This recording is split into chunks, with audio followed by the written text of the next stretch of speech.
You are a longtime libertarian, perhaps an anarcho-capitalist. We Yep. could talk about that. Can you explain the different variants, flavors of libertarianism and where you stand among those variants? Yeah, so there's almost like anything like with left-wing schools of thought or right-wing schools of thought, there's many different camps and different thinkers, and so within the kind of broader theme of libertarianism, there was a lot of influence from, people like Ayn Rand, Milton Friedman, Thomas Sowell. Those were, I think, some of the more mainstream figures, and then there's kinda like the Ron Paul brand of libertarianism, which is kind of distinct from that other camp, where they're much more of an emphasis on foreign policy. All of them kind of fall into the radical minarchist points of view. And then there's Rothbardian anarcho-capitalist. Then there's also like David Friedman, who's an anarcho-capitalist, but from a completely different perspective than Murray Rothbard. I would probably be I'm most closely like with the Rothbard school, which is very similar to Ron Paul, but even maybe a little bit further in that, the very little bit of government that Ron Paul might support. You've been a big fan of Ron Paul. Can you explain what you admire about him? A big fan is an understatement. I think Ron Paul is like the greatest living American hero. I revere him on the level of the founding fathers, Thomas Jefferson or George Washington.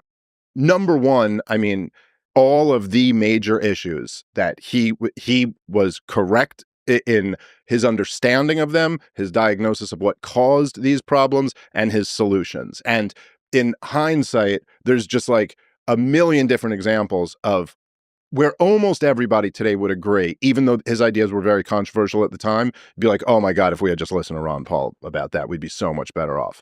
But I think there's something almost deeper than that about why Ron Paul inspires so much love from so many people is okay. So number one, the guy, he was a champion of these views for decades when there was no payoff for it at all, where he was just kind of alone in the woods being, they used to call him Dr. No because, well, he was a medical doctor. And then he would be the lone no vote in Congress, like all the time, like on the bills that the entire Congress, bipartisan agreement, everything is, and there's one vote against it, and that he would be that guy. He clearly kept doing what he was doing simply because he believed it was right, not because there was any benefit for him. In fact, he dealt with a lot of headaches for the views that he had.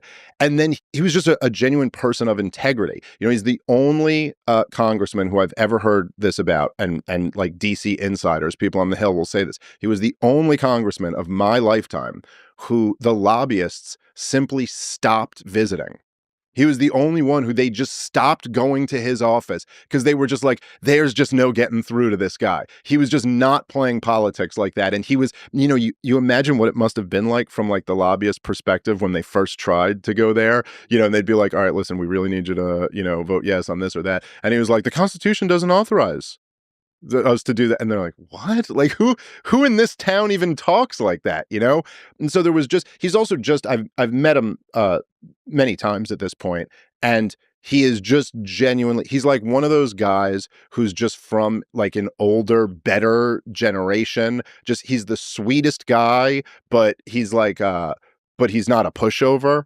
Like, he was a tough guy in his day, and he was an athlete, and he was in the Air Force, and is married to the same woman for, I think, over 60 years at this point, has like a big, beautiful family. He was a country doctor. He was a baby doctor who delivered thousands of babies. Like, he's like this kind of classic American figure. And, I just think, at the risk of falling into like hero worship or something like that, I do think I think he's a genuinely great man, and I think great men are to be revered. Yeah, as you said, there's integrity there. Can you speak to the ideas that Ron Paul represents? Like you said, some of the things he's been right about.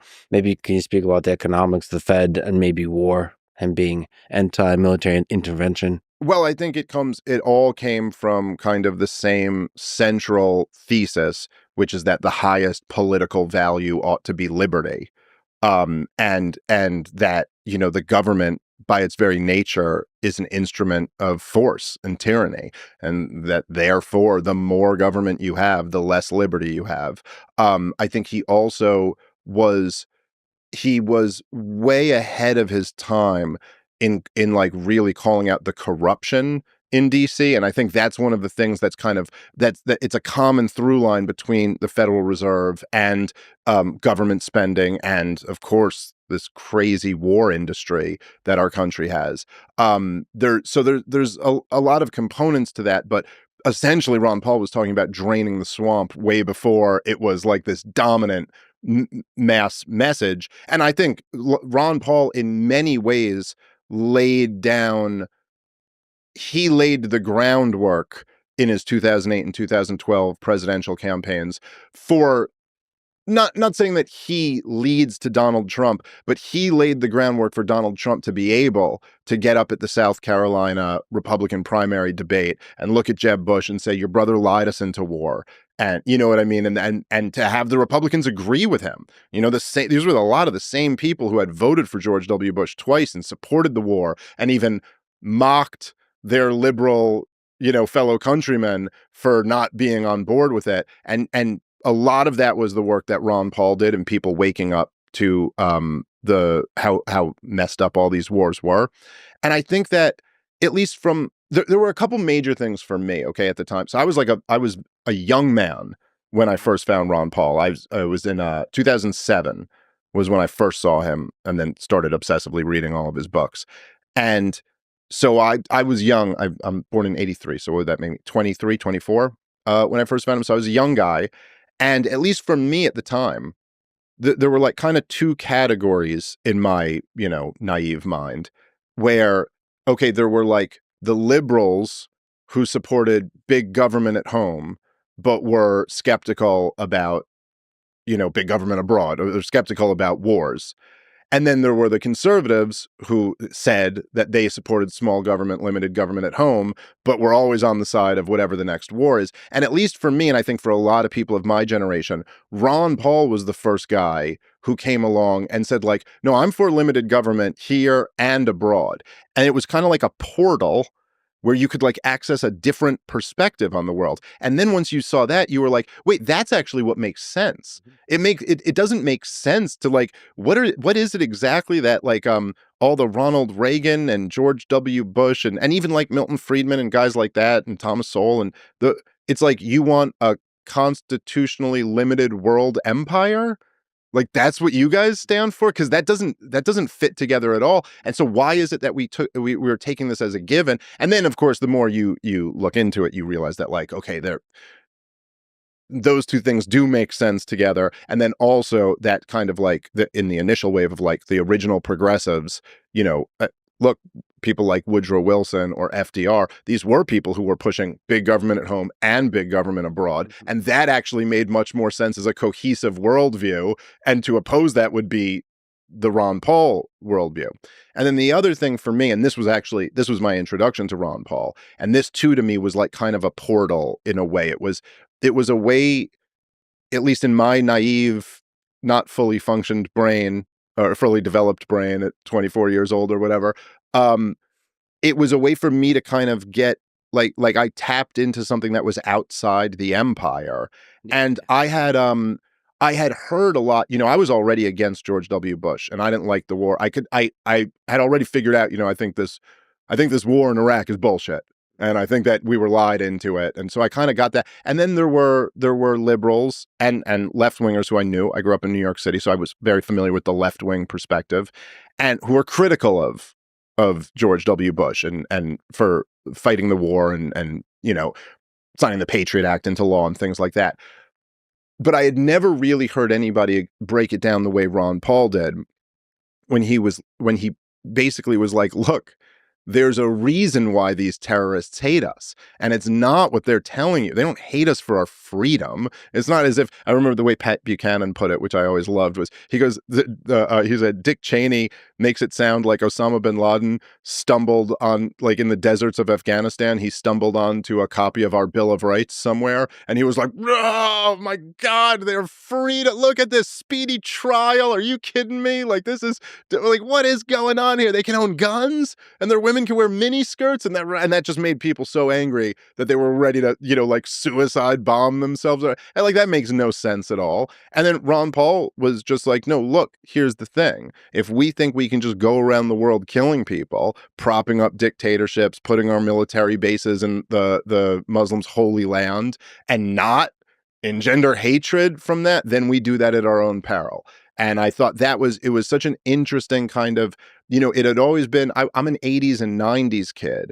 And to me, it was always kind of a given that like America's number one, we're the force for good in the world. And it was like an interesting introduction to the idea that there are people outside of that who are dominated by that, who don't care for it very much.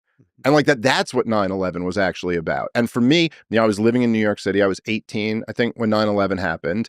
And that was like the moment of my childhood. It was a huge thing to live through. I mean, we were attacked. This seemed like something that could only happen in a history book. That didn't happen to America in the 90s. 2001 was basically the 90s. Um, and uh, and it was just like, oh, finally it clicked. It was like, that makes sense. It's the first time I had ever heard like an explanation and an understanding of this whole thing that we're involved in now, from 9/11 to the terror wars, that actually just made perfect sense. Yeah, we should also say that there's some degree of truth that the battle is not just militaristic, it's also cultural. And then many of those parts of the world don't want other people's values forced onto them. Right. But the way that George W. Bush and Dick Cheney and every right wing host in America and Sean Hannity and Bill O'Reilly and like everybody, what they were saying is that they hate that we're free. Mhm. Whereas it was much closer to saying like they don't like us imposing Yeah. on them. Even like all the hardcore neocons, Brett Stevens, the New York Times, he wrote this piece on the 20th anniversary of the invasion of Iraq, so 2023, to cheerlead the war in Iraq. And he Right. goes through the whole piece, and there's not one mention of the million people who died in the war.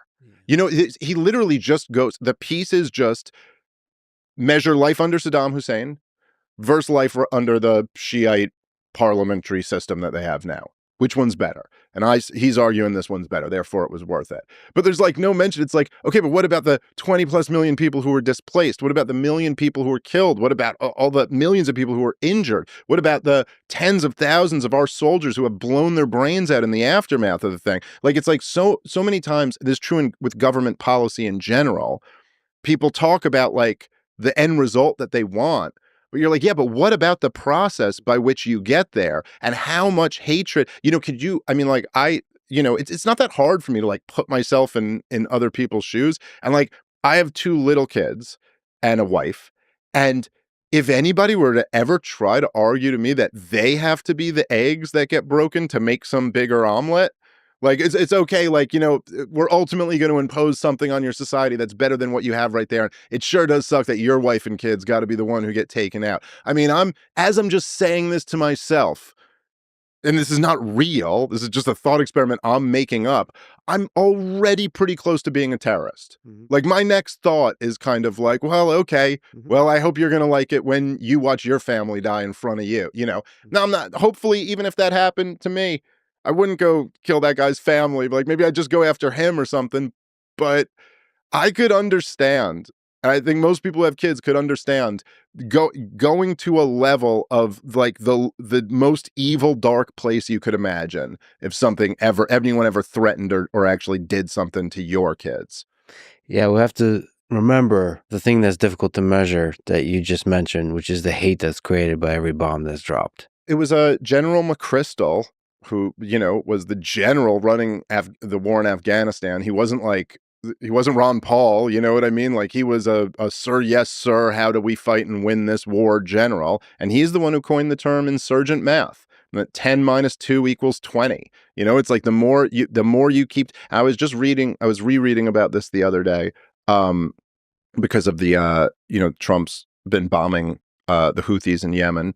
And it's like when when we first, I think it was in at least in 2009 is when Obama really stepped up the drone campaign, with the then secret drone bombing campaign, and the Yemen was one of the major theaters.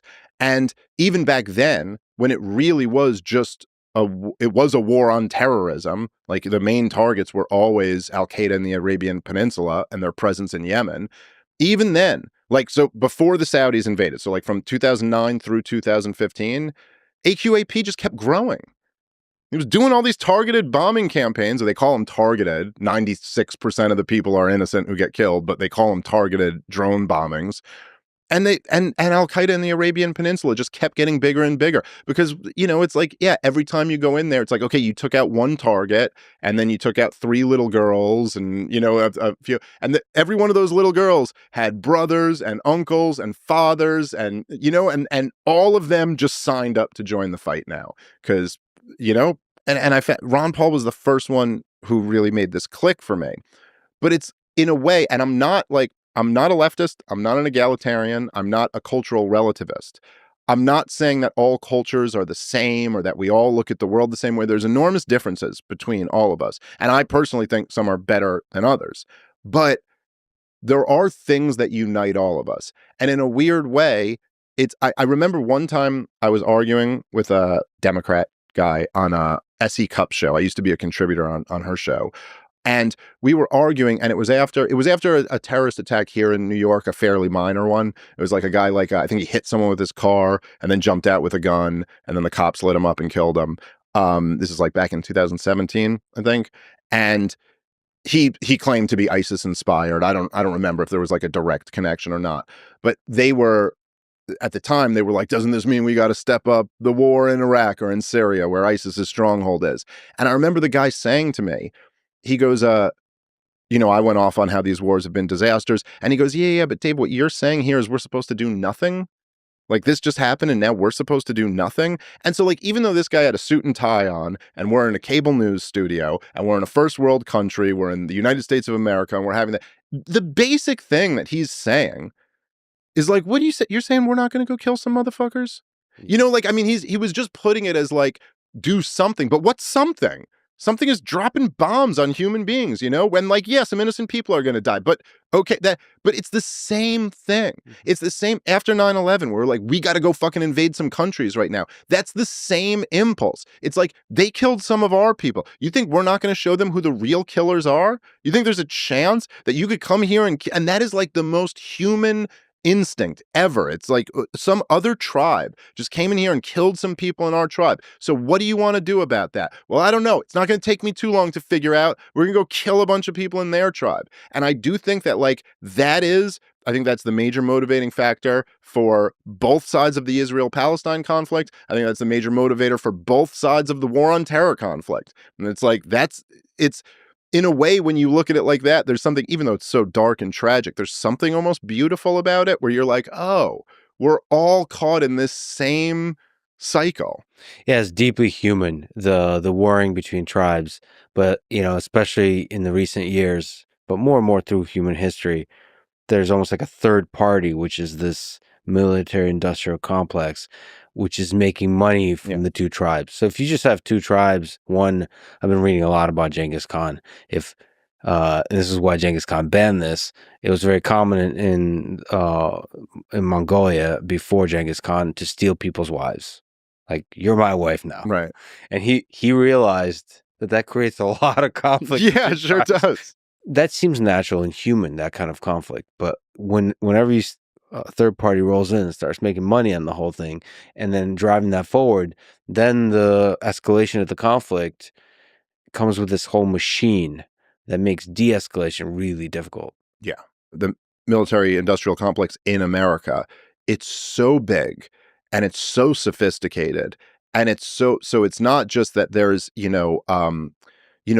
there's the intelligence agencies, there's the weapons manufacturers, then there's the, like, people in the media who are either directly or indirectly just parroting, you know what I mean, all of their talking points. And so it's not just that you can kind of like you make money when there's a conflict, but you have this entire apparatus to like create the conflict and then create the public sentiment for that. And then we're and it's interesting. We're in an interesting place because we're kind of in this like new frontier of now where shows like this can happen, and there's a lot of them, and a lot of them are humongous, like yours.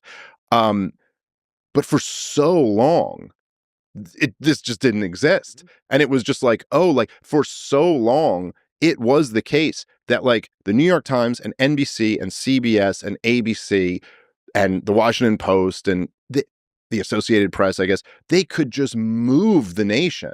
I mean, if they wanted to be like, hey, there is the idea that, forget even like after 9/11, the idea that in 1990, 1991, that there was any organic movement from the American people going, you know, we really got to see about the Saddam Hussein guy.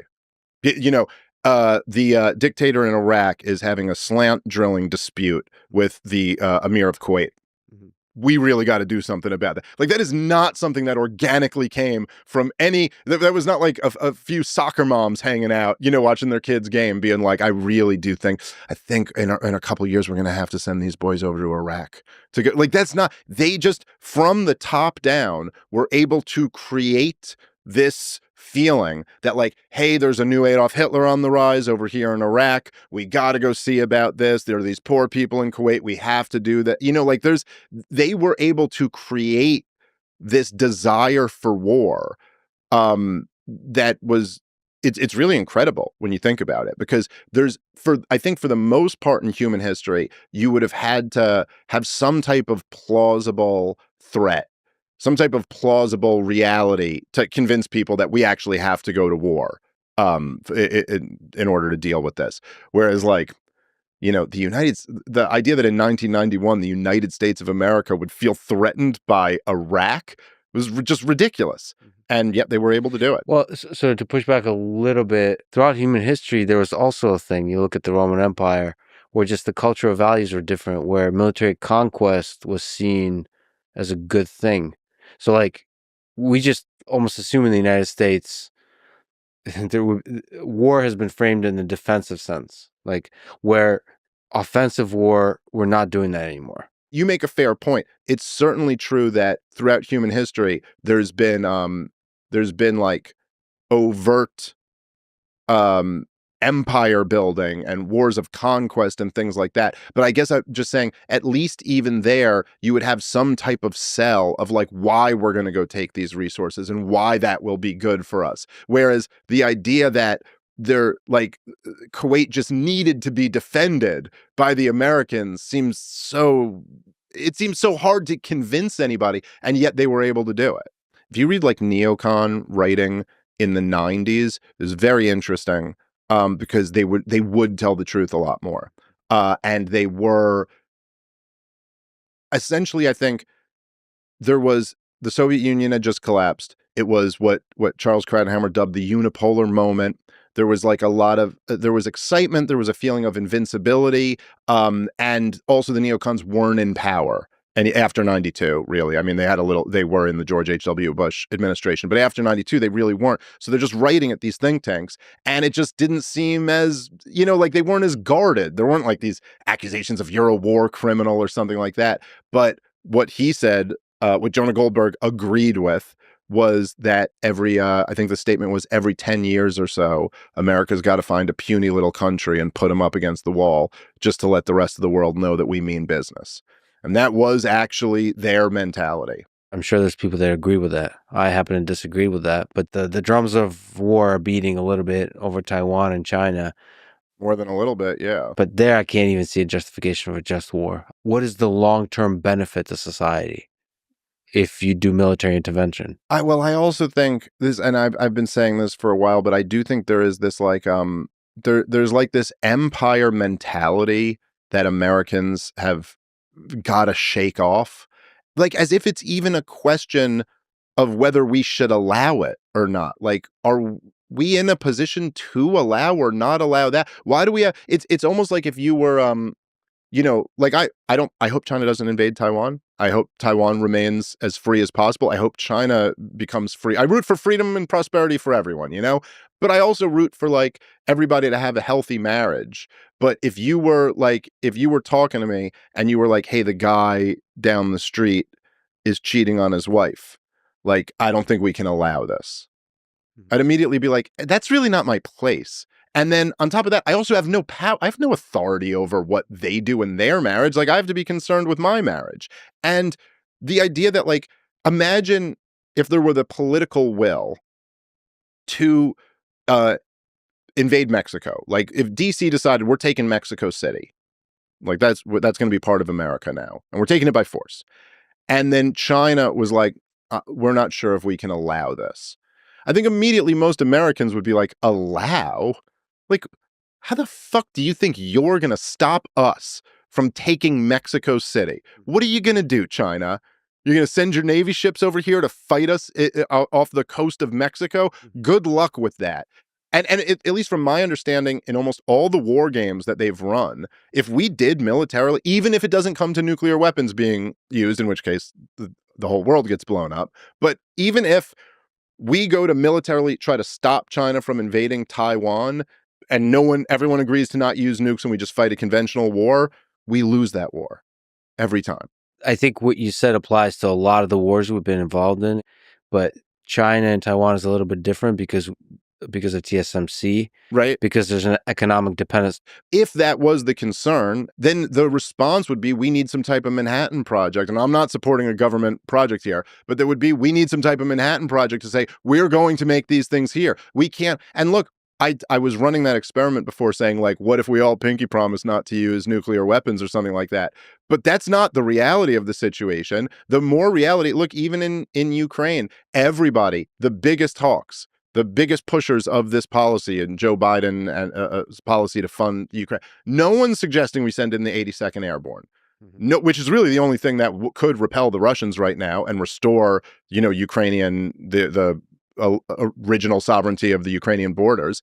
But no one's suggesting we send in the 82nd Airborne because we all know, well, we can't have a direct war with Russia. That's the end of the world. And same thing with China. So, I'm not saying microchips or whatever aren't important, but we can find other ways to. Taiwan is not magical. Like, we can produce these things in other places. No. So you have the humility to say that you don't really know much about the situation.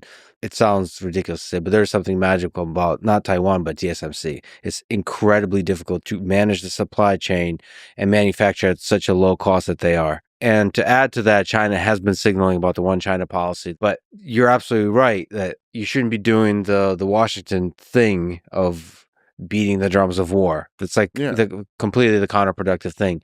You should actually try to find partnerships with China, build friendships and cooperation. Like India is doing a good job of this.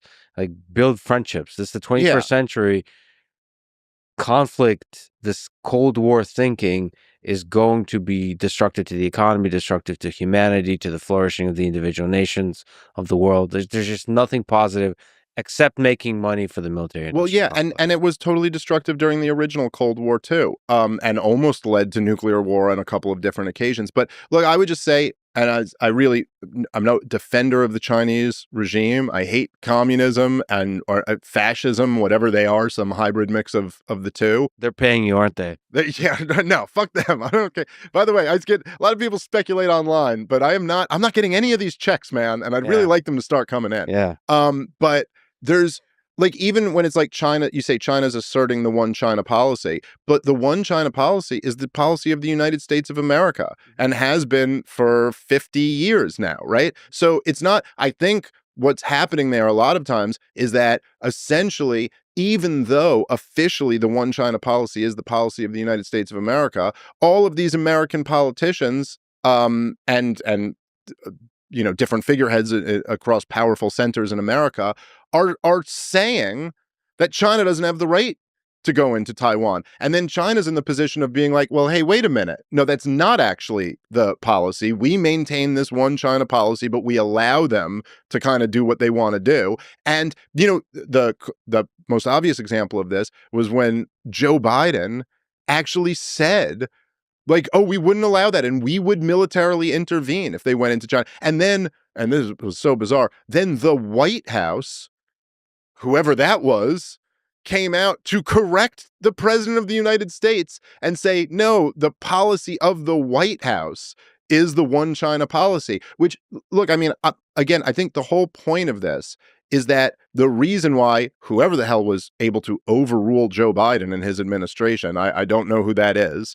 But the whole point is that if you say, and this is why there is some wisdom in America accepting the one China policy, is that if you tell China that we recognize Taiwan's independence and that they're not a part of China, that might be the type of thing that would make China invade and say, no, we're not accepting that. And so at least right now, it's like kind of like, okay, look, this is the reality. It's something that you kind of run up against with the war in Ukraine a lot and with the situation in China and Taiwan, is that there are um, there are constraints placed on us by reality. It's not all just how would you like the world to be? How would you like it to work? Obviously, I think we would all like that bigger countries don't invade smaller countries and bigger countries don't bully smaller countries around. That is not the way of the world. We are a big country that is the biggest bully in the world. So we're in no position to but what we're kind of in the position is just like, you're like, hey, we'd sure love if you don't do that. You can do it and you can get away with it, but we would sure love it if you don't. And so the goal would be to do everything we can to make sure that doesn't happen. When Vladimir Putin starts talking about like, hey, if you keep pushing the idea of Ukraine joining your military alliance, I'm going to invade that country. The goal there, or the move there would be to be like, okay, we'll stop talking about that. Is there something else that we can agree on? Like, is there a way that you will promise you won't do anything to them? And and we'll promise we won't bring them in our military. Like, that's the goal. You don't just go like, no, fuck you, we're doing it anyway, over and over and over again until they do the thing. I think we got to this discussion from the military industrial complex and military intervention and Ron Paul before that. If you can like rewind a little bit, is there any amount, according to you and according to various flavors of libertarianism, is there any amount of military intervention that's justified, that's okay? Well, I would say, okay, so at least to me, in terms of like pure libertarian theory, or just in terms of like what I think is right or wrong, like there is such thing as a just war. The most obvious example of that would be like you're invaded by a military and fighting them off. So in that sense, also like even if you wanna kind of isolate from everything else, from all of the awful U.S.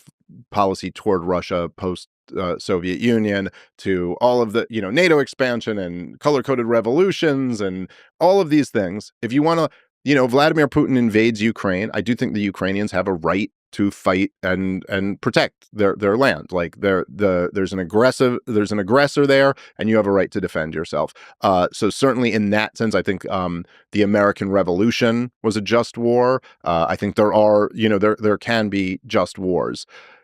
In terms of pure libertarian theory, I think I would say that, look, you never have a right to kill innocent people. That's never morally okay. Now, there could be a scenario, just like this is true in life in general, right? Like there's lots of things that you don't have the right to do, but you could come up with some scenario where you might be in a position where you have to do it because there were all of these extenuating circumstances, like you could think of something where like, you remember the Saw movies where they used to, these crazy like horror scenarios, but it's like, okay, so there's a person, a evil bad guy has buried a key inside this person, and you have to kill that person in order to get the key, in order to unlock these 20 people to let them out of a cage. Now, look, you still don't have a right to kill people. It's horrible and wrong, and what you did there was still evil. But if you were taken to trial over it, you could probably explain to a judge and a jury, be like, I know, but the situation I was in was either these 20 people were going to die or this one person was going to die. And under that situation, I chose to save the 20. So, like, in other words, by perfect theory, no, you never have the right to kill innocent people. There could be a scenario where you were like, look, we had to take this military action and some innocent people did die.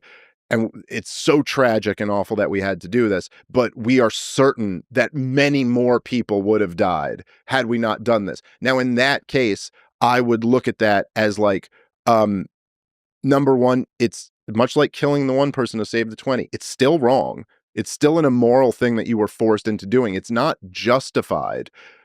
I would say that the overwhelming onus should have to be on you to demonstrate that you absolutely needed to do that. And that's how I feel about all these wars. You know, it's not like, I think that, like, let's just say, like, if you could make World War II, like, you could reduce it down to the simplest caricature of what World War II is and say there's no Joseph Stalin. We're not even partnering with him. Like, there's a good guy in Russia who we were partnering with. And there's and the British Empire had never done anything wrong. They were just nothing but good guys. And of course, FDR was nothing but a good guy. And Hitler was even worse than the real Hitler. You know what I mean? And in order to stop them, we had to go on this bombing campaign, and we only got Nazis. We only killed the bad guys, and we were able to take out the Third Reich. But one 8-year-old girl died. And you did this thing that stopped the whole world from falling into subjugation. So I think almost everybody would agree, Jesus, man, you have to do that. Okay. This is, you have to do that because the whole world's going to be subjugated. There's nothing but good guys here. The Nazis are so evil. And there's one, I still would say that every single time World War II came up, we should all just be somber. And we should all just think about that little 8-year-old girl who died and what a horrible thing it is that we had to do that, you know? And so like when there are these campaigns where, like, like where tens of millions of people are killed, the fact that anybody's ever like spiking the football or this kind of like rah, we were the good ones. And then also when you add in all those other complicated factors, like that this wasn't the scenario at all. But I do. So I guess essentially I'd say, no, you don't ever have a right to kill innocent people. It's never self-defense to be killing innocent people. I mean, short of like, some type of scenario where, like, if you're holding a baby and coming at me shooting and I shoot back at you and okay, I was acting in self-defense and it happened to kill a baby. But I'm talking about like what the scenarios where you're dropping bombs on cities. It's never justified. And the overwhelming onus should be on you to demonstrate that you absolutely have to do it. And that should be the standard. Because there's so many other standards that I see thrown out that I just think make no moral sense at all. People will argue about, like, in Gaza, they'll argue about the civilian to combatant ratio, which I like. That to me doesn't really, that's not what counts. That's not the measure that's important. And also no one knows what the numbers are. They all just kind of like pretend to. And then the other thing will be that people, as someone just recently argued with me about, they'll say like, well, Hamas has to go. That's the starting point. Hamas has to go. And I'm like, no, I don't think you get to say that, because the truth is that, look, you can make an argument that Hamas has to go, sure. You can make an argument that the Likudniks have to go. You can make an argument that Kim Jong-un has to go, or that Xi has to go, or that Putin has to go, or that Zelensky has to go, or certainly I would make an argument that Joe Biden had to go. But just because a government has to go, that doesn't mean you could just go kill all their people. Yeah, that should not be the starting point, like the assumption, the axiom of the discussion. Yeah. The question is there no other option than doing it this way? It's like, okay, like October 7th happened. We can all agree this was like a horrific tragedy, and an indefensible act of terrorism. Like, okay, is it guaranteed that another one of those is going to happen tomorrow? Or was this the biggest security failure in Israeli history? Okay, well, if it's the biggest security failure, let's just say, not even going down the inside job rabbit hole or anything like that, but just saying it's a giant security failure. Okay, then put a bunch more men at that fence, first of all. And now you got to talk about how can you achieve your goal while inflicting the minimum amount of devastation on innocent people. Let's talk about it, since you brought it up. October 7th. So what, exactly do you think about the October 7th attack by Hamas on Israel? Well, I mean, like what I just said, that it was horrible, and it's always by the same logic that I'm giving you now. It's always evil to target innocent civilians. I don't believe civilians can be held responsible for the crimes of their government. This was, by the way, the Osama bin Laden logic, which I think would also be the logic of like Bill Clinton or George W. Bush or Barack Obama. But Osama bin Laden very explicitly said when he was asked, like, well, are you just going to target like U.S. military sites or are you targeting U.S. civilians? It was an interview in the 90s before 9/11. Um, and he goes, no, civilians are fair game too, because you guys have regular elections and you guys vote for your government, and therefore you're responsible for the crimes that they commit. Now, I think that's the logic of a fanatic like Osama bin Laden, and that's not the logic that any of us should follow. It doesn't make any sense, and it's not true that people are responsible for the crimes of their government. I think that that same argument is used quite a bit by people on the pro-Israeli side when they say like, oh, they had an election in 2005 and Hamas won a plurality. Therefore, 20 years later, they have no rights. I think that's insane. So, okay, so Hamas had no right to go after civilians. It's horrible, and you see, these teenagers being killed, and the people you see the images of people who are held hostage for all this time, so it's like your heart breaks for those people. It's truly tragic. I do think that it was in many ways an indictment of so many different things. Like October 7th happening was an indictment of the entire occupation slash siege of Gaza and the West Bank, for that matter. It was, I think, should have probably forever destroyed the legacy of Benjamin Netanyahu, who is, I mean, this isn't like George W. Bush, you know, I mean, he was on the job for almost a year when 9/11 happened, but it was still kind of new, like it was still kind of in his first year of being president. Benjamin Netanyahu was the longest serving prime minister in Israeli history and had explicitly been like, I'm the tough right winger who's going to be tough on these Palestinians, who's going to like move away from the idea of coming to a two-state solution because this is what we need to keep us safe. Like the justification is like, I'm going to be hard on these motherfuckers because I know what it takes to keep us safe. And that culminates in the worst massacre in Israeli history. And then, I mean, the other big one is that, I mean, and it's not like I wouldn't even say an open secret at this point. It's just out in the open. He had this strategy of propping up Hamas for years.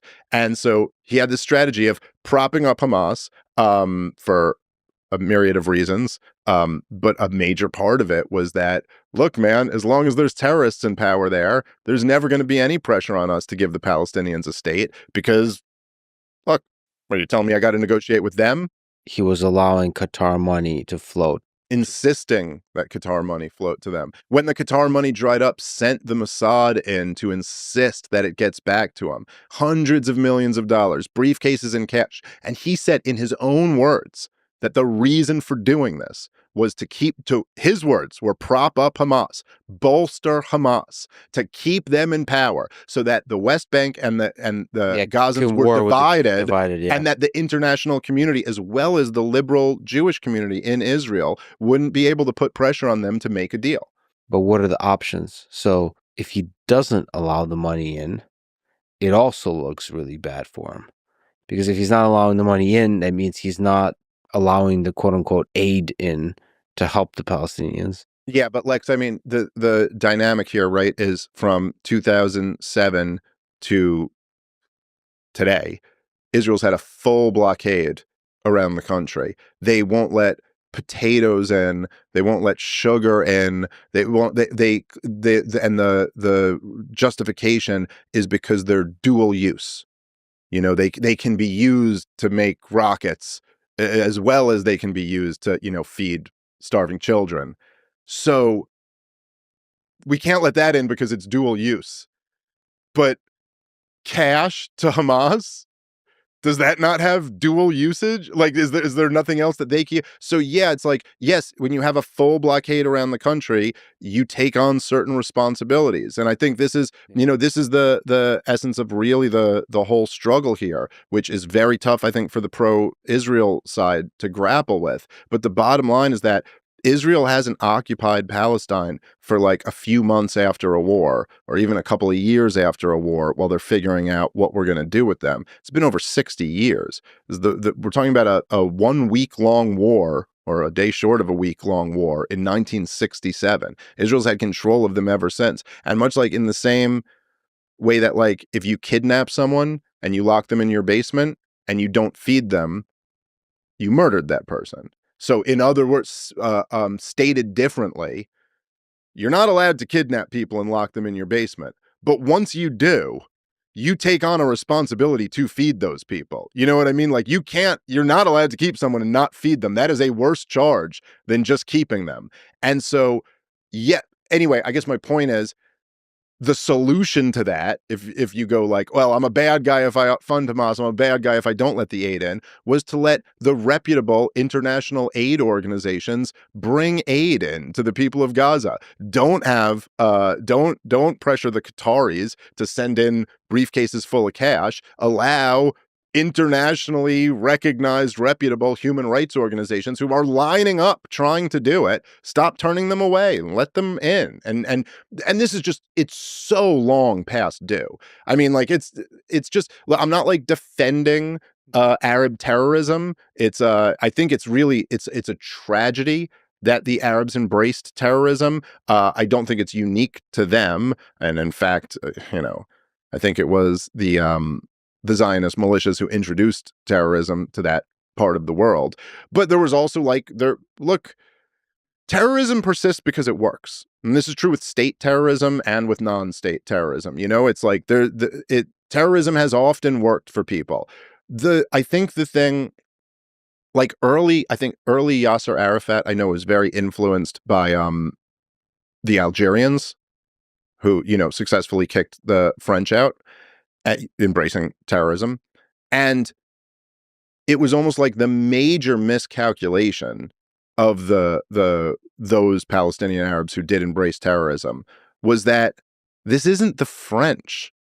This isn't the French hanging out in some colony with their home country back home, where maybe a few acts of violence could work enough to, the liberal population back home is like, oh, I really didn't like the response to that terrorism. We killed so many people. Forget it. This is too much of a headache. Let's get out of here. The Zionist settlers were there to stay. They weren't going anywhere. They weren't going back to Eastern Europe. You know what I mean? They were just that. And so it's a tragedy that this whole thing went the way it did.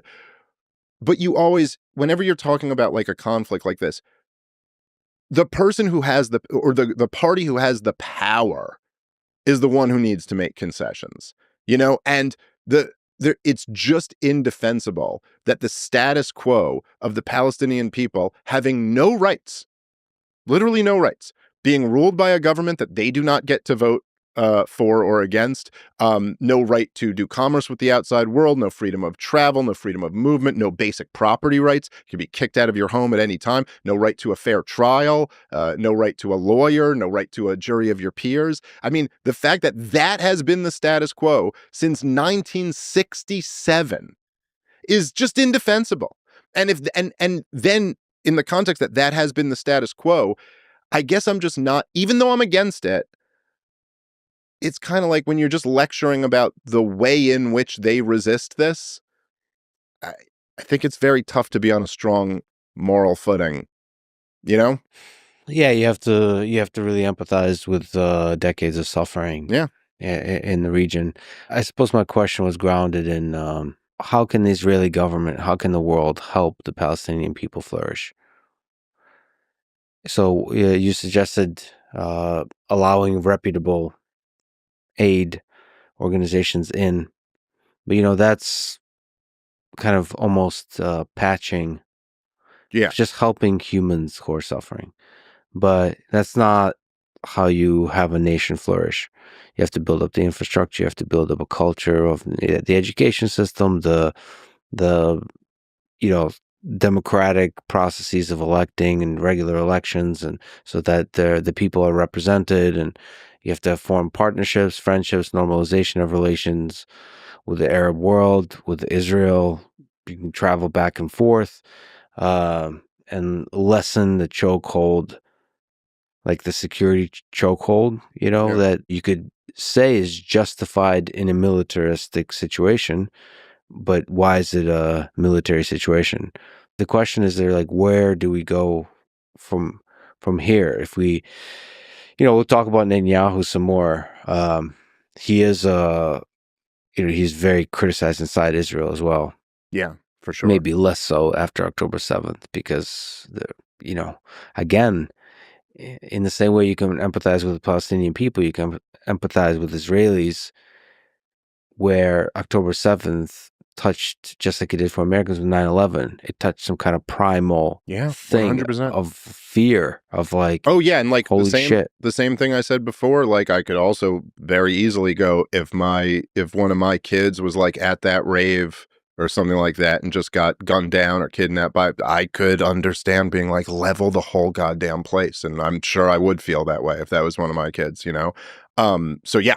No, that's exactly right. I mean, there's lots of examples in the world of like France and Germany are right next to each other, and Ireland and England are right next to each other, and they're just totally living in harmony right now. Like there is just the thought of them going to war is like inconceivable right now. Not saying it could never happen in the future, but it seems pretty hard to imagine. And that being the case would have been very hard to imagine for a very long time. Like I mean, there's some serious levels of brutality between those two societies, and even more directly it involved Egypt and Israel went to war 4 times in a couple decades. They went to war, and then in the late 70s they made a land for peace deal, and they haven't been to war since. And like I do at least try to hold out that like that is it's not like Egypt is you're not going to say they don't have an issue with radical Islam in Egypt. You know what I mean? Like that's not the answer. It's just that they made a land for peace deal,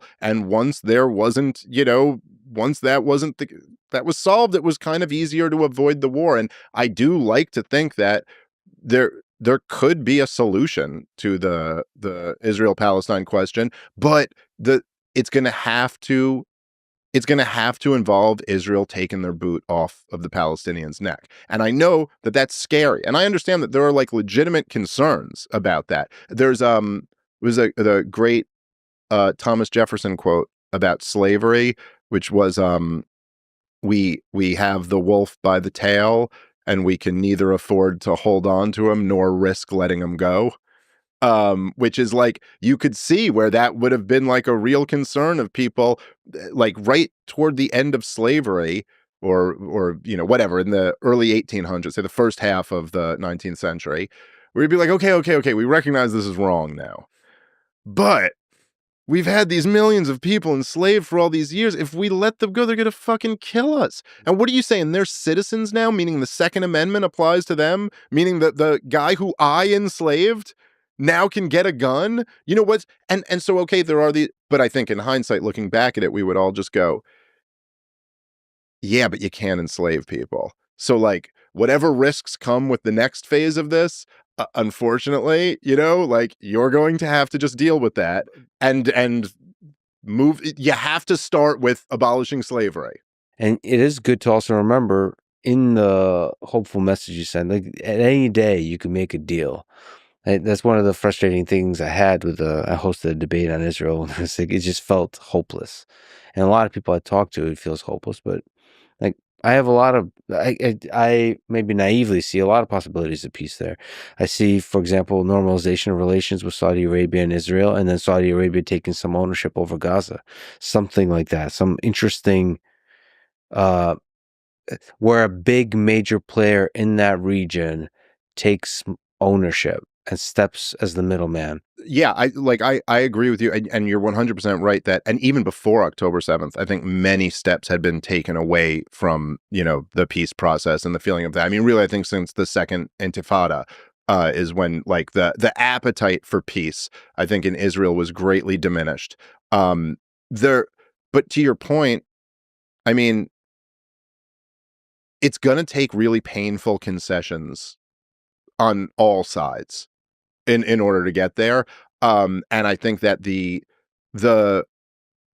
personally, I think, and I don't know if I say this for the not necessarily like the Arab world, um, but at least the nation states, like their governments, I think are pretty much there.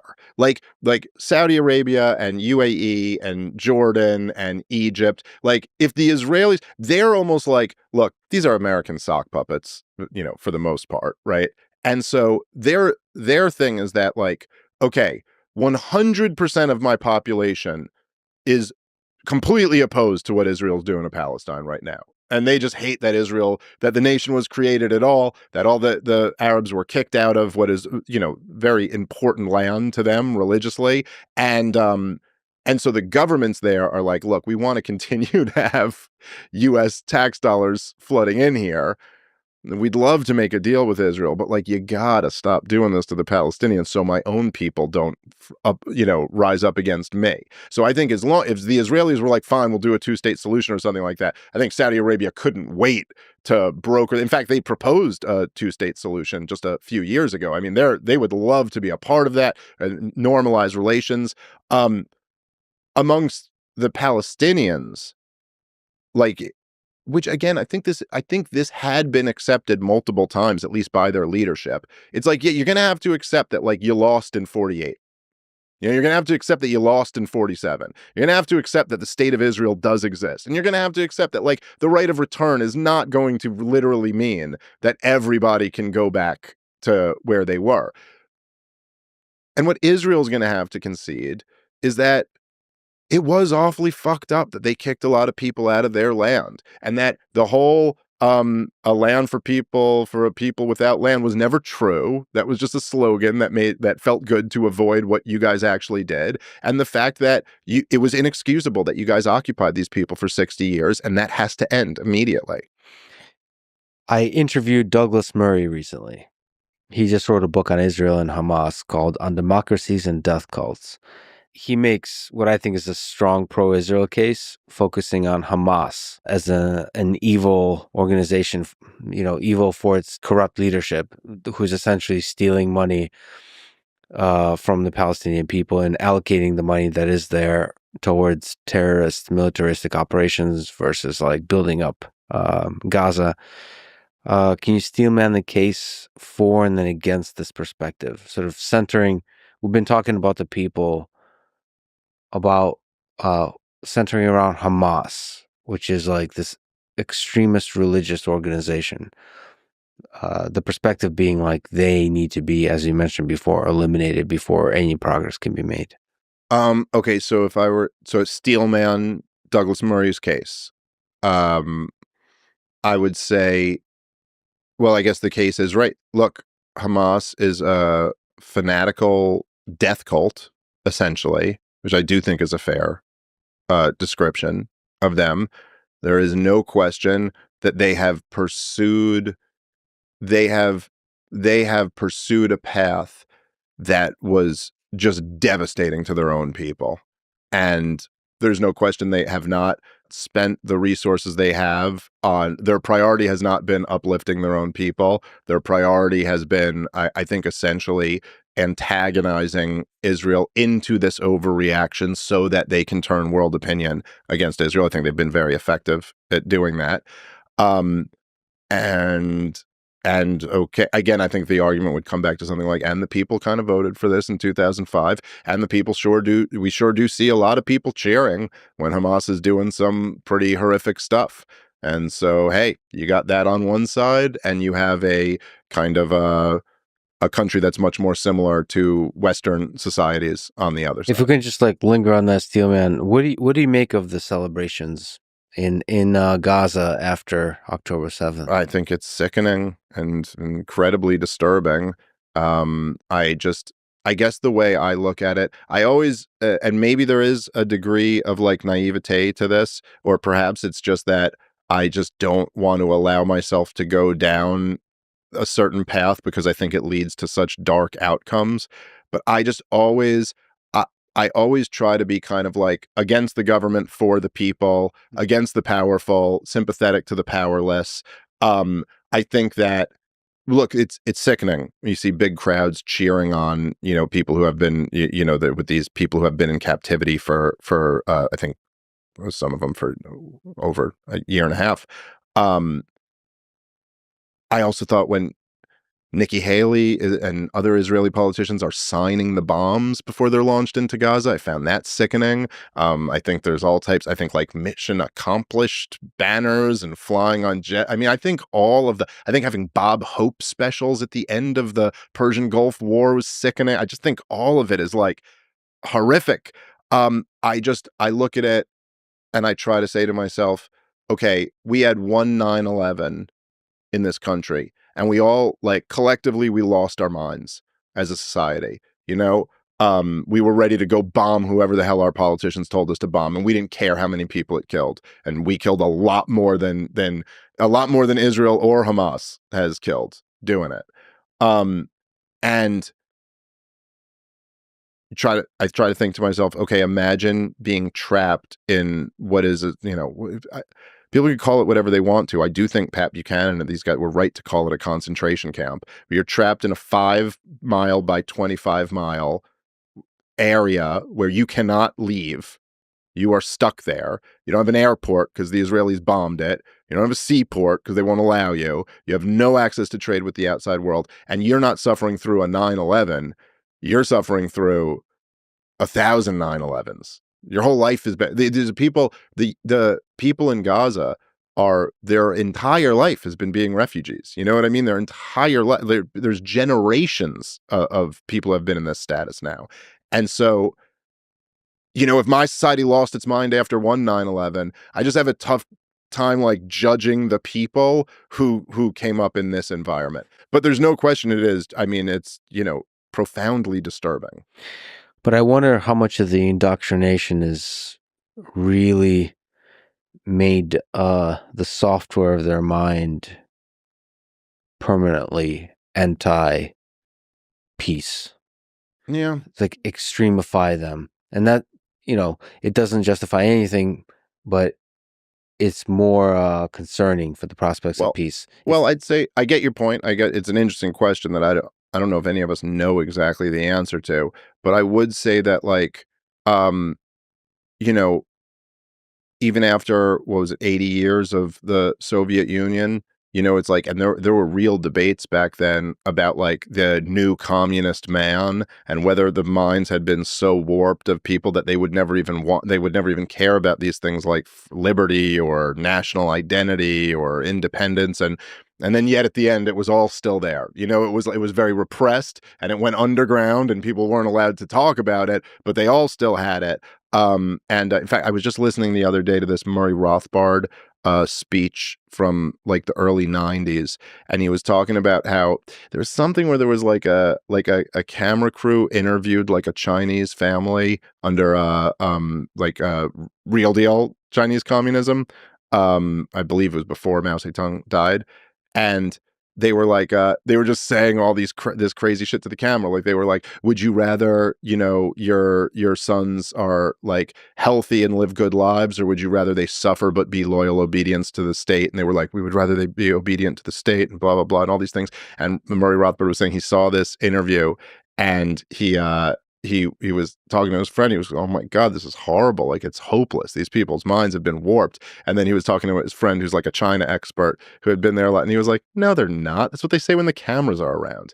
As soon as the cameras go, like, they're. So anyway, I'm just making the point there that like there is like, look, even in the situation with Israel and Gaza, specifically Gaza, not even the West Bank, when you could look at it, when the peace talks were going on, support for Hamas plummeted.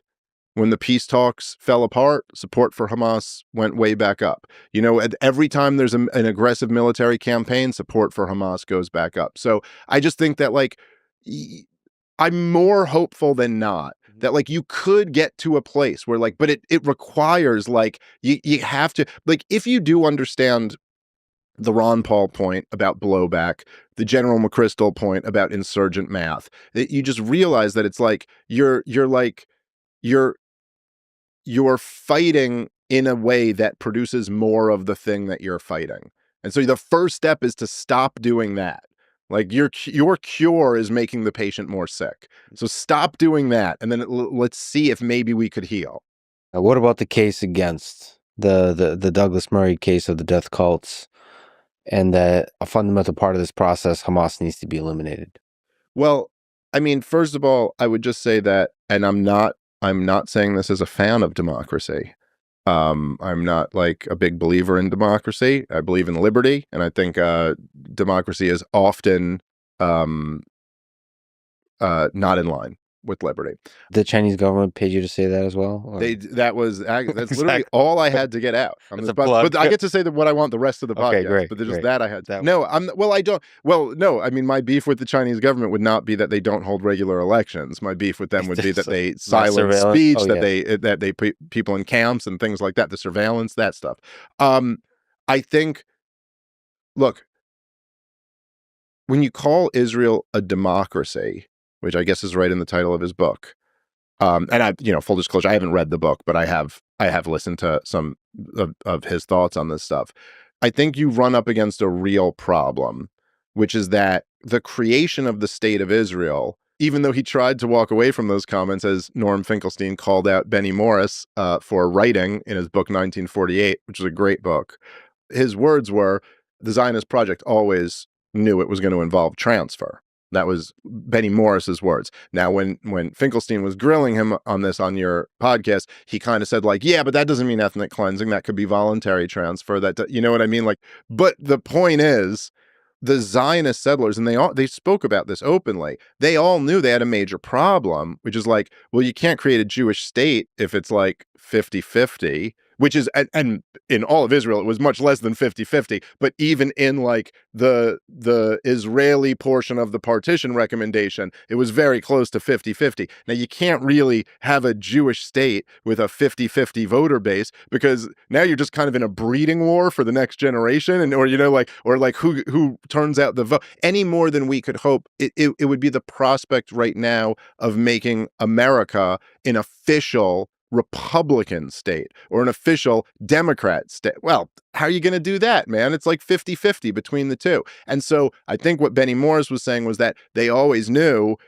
some of these Arabs are going to have to get moved out of here so that we could have more of something, which ultimately where they got to like an 80-20, which is pretty much what Israel's maintained the whole time. Now, Benny Morris could quarrel about whether that necessarily meant voluntary, but when it happened, it wasn't voluntary, okay? So, like, when it actually happened in effect, it involved a massive amount, somewhere between 700 and 800,000 Arabs being forcefully evicted out of this area. Now, that's one thing. A lot of nations are started on some things like that. I suppose if you just did that, and then you were left with your 80-20 split, and you go, but we have elections from here on out, I guess you could claim it's a democracy. Still seems like kind of gaming the democratic system a little bit. You know what I mean? Like if I just deported 80% of Democrats and then say, look, Republicans win every election, you might be like, yeah, dude, but you didn't exactly get there democratically. You got there through force. But forget that. I'll let that one go and just say, I'll call you a democracy if you just kept being a democracy like that moving forward. The real problem is the occupation that starts in 1967. Because look, when you've occupied an area since 1967, you can't even really call it an occupation anymore. It's an annexation. You took these lands. You have control that. You are what the definition of the government is. And you could call Hamas the government all you want to, but they're not the sovereigns.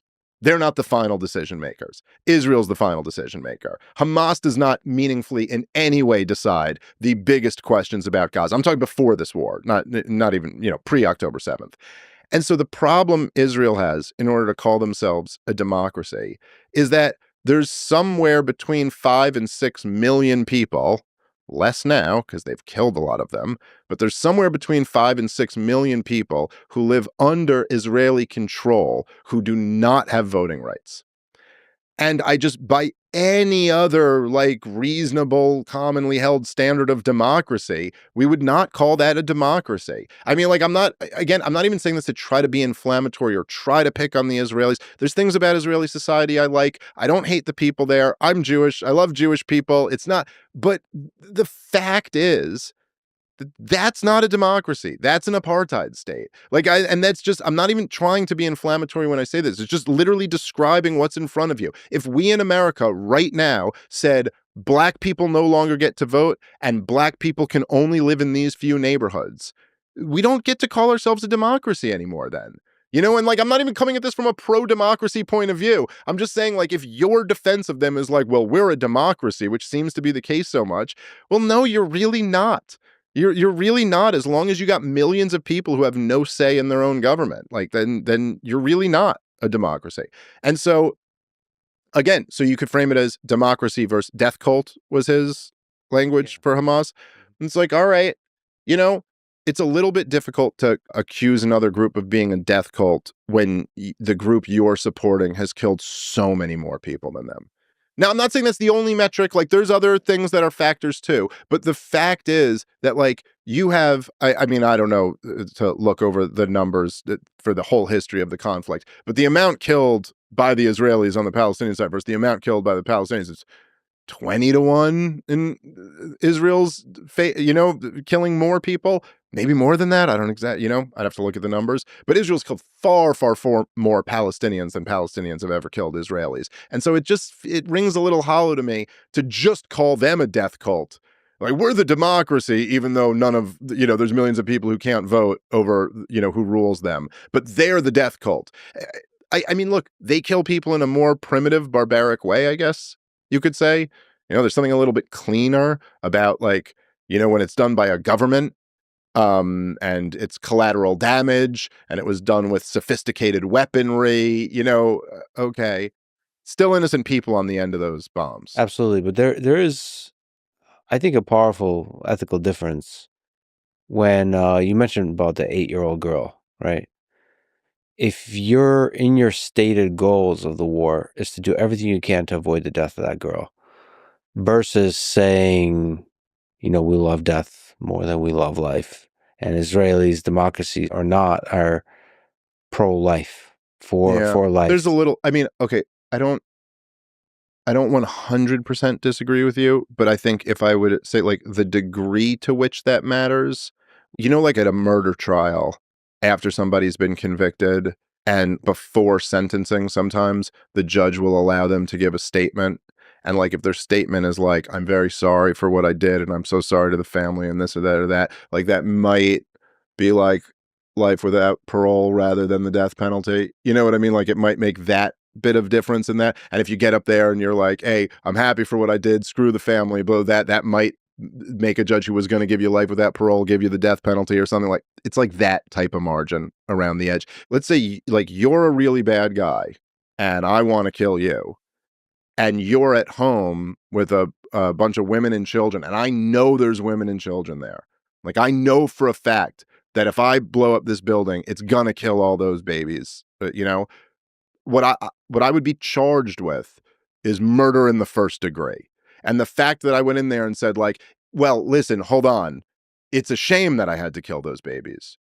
I really just wanted to kill that one guy. I wish the babies weren't there. And they'll be like, yeah, but you knew they were there and you did it anyway. You get murder in the first degree. Maybe it would make some little difference tinkering around with the sentencing at the end of it, but it doesn't in kind change what the crime is there. And so I just think at a certain point if you're doing something look, I'll say maybe with a little bit of an edge, let's say Barack Obama wants to drone bomb, this place to kill a terrorist, and he thinks he can do it without killing any innocent civilians. Does it, and then it ends up killing some innocent civilians. That's one thing. But once you've done it over and over and over again, and every single time it kills innocent civilians, and then there's a wedding and you order a drone bomb strike on a wedding, no, you murdered those people. That's murder in the first degree. I just don't. And so, yes, whether you say out loud, oh, it sure is a shame that we got to kill all these kids, when you're doing it over and over and the action you're taking is going to kill more kids, I just don't think it's a little bit different, but really not that much. It's still pretty much. And then also when you mix in with that, the fact that if you go, and I'm not taking an opinion on the word genocide, I don't even like to get into that conversation. I feel like it just derails it anyway. what Israel's doing, whether you think it's a genocide or not, it's certainly not what most people envision when they hear the word genocide. But if you could look at South Africa's case that they promoted at the International Court of Justice, the whole thing is just quotes from Israeli leaders. And I'm just saying, like, by the way, it's not like they're always saying, oh, it sure is a shame that we had to kill that 8-year-old girl. They like half the time they say that when they're talking to the international community. And then the other half the time, they seem to basically be saying there's no such thing as an innocent 8-year-old girl. And so I guess I just don't find that argument to be very compelling, especially when the thing has been going on for so long. There is some disagreement I have with you there. I think the thing you're implying is whenever they state it, it's not quite genuine, to some degree, not No, I'm genuine. saying it might be. It might be genuine by some people. I'm not saying it's necessarily not. I'm saying that when there's a lot of people who are saying the opposite, it doesn't seem like it's consistently genuine Yeah. from the entire Israeli leadership class, and that even if it is genuine, when some people say it, that's kind of not enough to get away from the fact that when Tucker was on Pierce Morgan, he said the thing. He goes, I don't like my tax dollars being used to intentionally kill children. And a lot of people really objected to that word, intentionally, because I think so many of the defenders of Israel fall behind this, like, no, that's not intentional. We're just trying to kill Hamas. But again, like I said, we would never accept that standard in like a domestic murder case. It's like, no, like the thing is that if there are kids there and they're going to die, then that's intent. I think I agree with you fundamentally, because war is hell, and that's why I'm against war.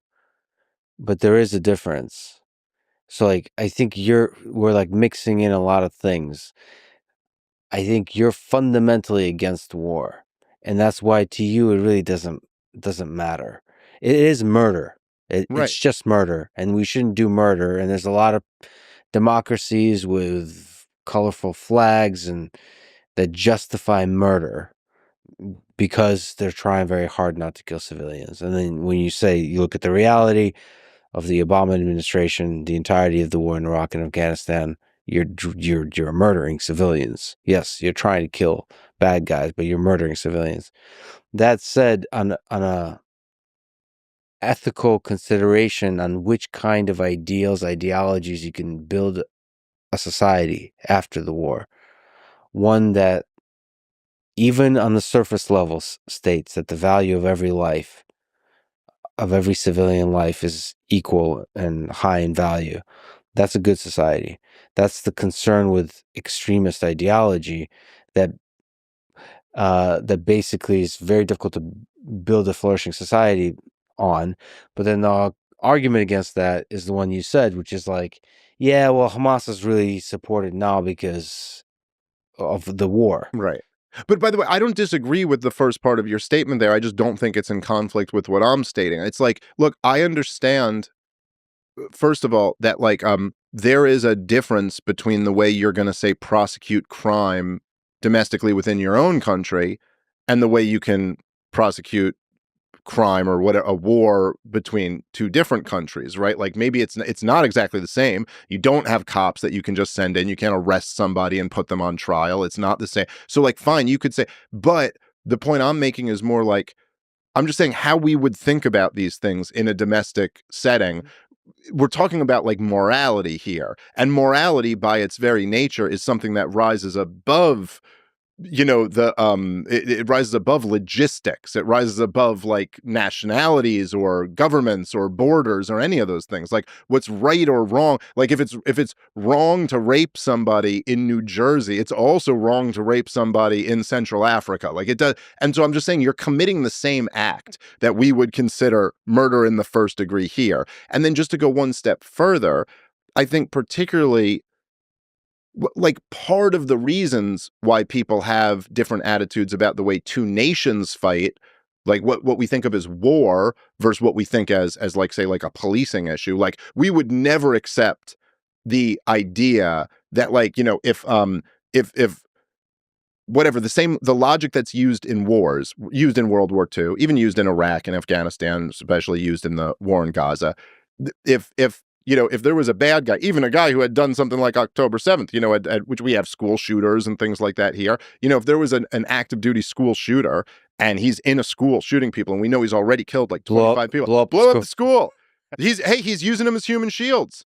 No, it's not our fault. You see, listen, those deaths, Lex, while tragic, were the school shooter's fault because he used all these people as human shields. We would never for a goddamn second, if those were our kids in there, we'd never accept that excuse. Be like, what? Yeah, that guy was bad. You still had an obligation to do something else. That was never accepted. Now, that we may look at things differently in the context of a war, but also, by the way, I'm not sure I completely do, but typically speaking, when people think of wars, they're thinking of this government versus this military versus this military. That's not the situation here. You know, so like while Israel is saying, hey, they're using human shields, it's also like, and that is true, I think, to some degree. I think the Israelis overplay it a little bit, but there have been, I think, clear instances where Hamas is using human shields. But it's kind of a flip side of a different point. And like the other point is like, oh, well, why aren't they using their army or their air force or their navy? Oh, right, because they don't have any of those. Oh, that's right. So you're fighting a war against a people that don't have a government because you've denied them their right to have one. And so that's the thing where I do think if you've occupied the place since 1967, you almost now take on an obligation that you kind of have to almost conduct this as a police matter. You know, you're not allowed to just because now we are getting awfully close to the scenario that we just laid out. We're like, oh, there's a school shooter, blow up the school. It's difficult to have a discussion about ethics when you're talking about war. Because really, at the core of it, all war is immoral. Yeah, I mean, by its very definition, it's innocent people dying almost always, right? Like, It's difficult to pick which is the just war. And even World War II, because of the complexities that you mentioned, is difficult. yeah. Because it's Stalin. Well, as my buddy Daryl Cooper demonstrated, I think we can have a reasonable civil discussion about these things without anybody blowing their lid. We can all just talk. No, but like, I mean, look, there's so many. I mean, World War II is just. It's the third rail like nothing else. I really, World War II and the civil rights movement, I think, are the like third rails of American politics. That if you like, if you have any type of view that is not the approved, authorized view of how these events went, you're in a lot of trouble. If you wanted to compare Hitler to Stalin's body count at that time, Stalin was already a genocidal maniac, and Hitler had not gone genocidal yet. So there is a weird dynamic there. Now, in hindsight, it looks a little bit better because you go, yeah, but he went so genocidal at the end there, you know? But like, that's a weird decision at the time to ally with Joseph Stalin when he had already done the worst things that Joseph Stalin had done, or at least a lot of the worst things he had done. I guess there were a lot more in the war as well, but It's curious, though, you didn't mention Mao. It's that funding again, because he did even worse than Stalin. So is that the second I'm thing? not sure that's officially known. Do we actually know that Mao killed anybody? I mean, all right, I'll say it. Here we go. I'm going to blow my funding. Bad guy, that Mao Zedong. Do not care for him. I think the Chinese government officially says they have like an actual percentage that he was 70% correct. Is that true? They actually broke it down to that 70%. But the 30% was being the worst mass murderer in human history. That's such a communist thing to do. Yeah, we measured it. We measured it It's and scientific. perfectly scientifically figured it out. Since you mentioned Daryl Cooper, you're friends with him. Can you tell me about him and tell me about the whole saga about where he got attacked after the Tucker interview? Yeah. So, well, Daryl, I was just a big fan. I'm really just a big fan of him. We've chatted like a few times, and I interviewed him on my podcast, and I consider us friends. Martyr Made podcast is his show, and it's just phenomenal. I've found out about him from my guy is Scott Horton, who's a very close friend of mine, and I think the best person on war in the country. He's just a genius. He runs the Libertarian Institute, and he's also been the editor at antiwar.com for many years now. So he first told me about Daryl, and that what I knew of Daryl was just that he did a podcast with Jocko. And so like they did their show together. And I listened to a couple episodes of it and really enjoyed it. And then it was Scott who was like, dude, you got to check out his podcast, Martyr Made. It's like the best history podcast. You got it. And I ended up listening to his, the first thing I listened to of his was the Fear and Loathing in the New Jerusalem. He's done a few things on Twitter where he's kind of like shit posting and stuff like that. But when you listen to his work, like when he lays down, like, I'm going to put together this thing, I'm going to take years to put together like a long presentation on the history of this conflict or the history of this. He has like the utmost responsibility in the way that he tells the story and the way he presents it. I cannot understand how anyone would listen to his work and come away with the feeling that this guy is any type of like Jew hater or Nazi apologist or anything like that. It's just not who he is. What Daryl said on Tucker's show was that he goes, I'll say this to be provocative sometimes to kind of rib my buddy Jocko, who's like Anglo-Saxon, so this kind of gets to him. He goes, and I'm being a bit hyperbolic when I say this, but I'll sometimes say that Winston Churchill was the chief villain of World War II. Now, he didn't commit the most atrocities. He wasn't like the worst person there, but he was a guy who was hell-bent on kind of this thing becoming what it ultimately became, whereas like this might have just been an invasion of Poland. This may not have been this whole cascade of like the worst thing that ever happened in human history. Now, the retelling of that is always people go, he said Churchill was the chief villain of the war, but it's like, no, not exactly. Like you know what I mean? What he's making a point, and I think he's putting out right now a long series on World War II. He just put the prologue to it out, which was excellent, by the way. And I really just have, listen, if after it's out, maybe I'll come back and regret saying this, but I don't think I will. I really have like trust that Daryl will handle this like responsibly, and in fact, I think that he might be. And not because he's like involved at like this is his angle or what he's attempting to do. I think just that he's going to tell the truth and the truth will take you where it takes you. I think he's actually going to probably serve a function of bringing a lot of those types kind of back to reality and bringing them back to being like if you think he's going to be excusing the atrocities of the Nazis in this thing, I don't think you're going to be happy with the end product if that's what you are coming into it for. Okay.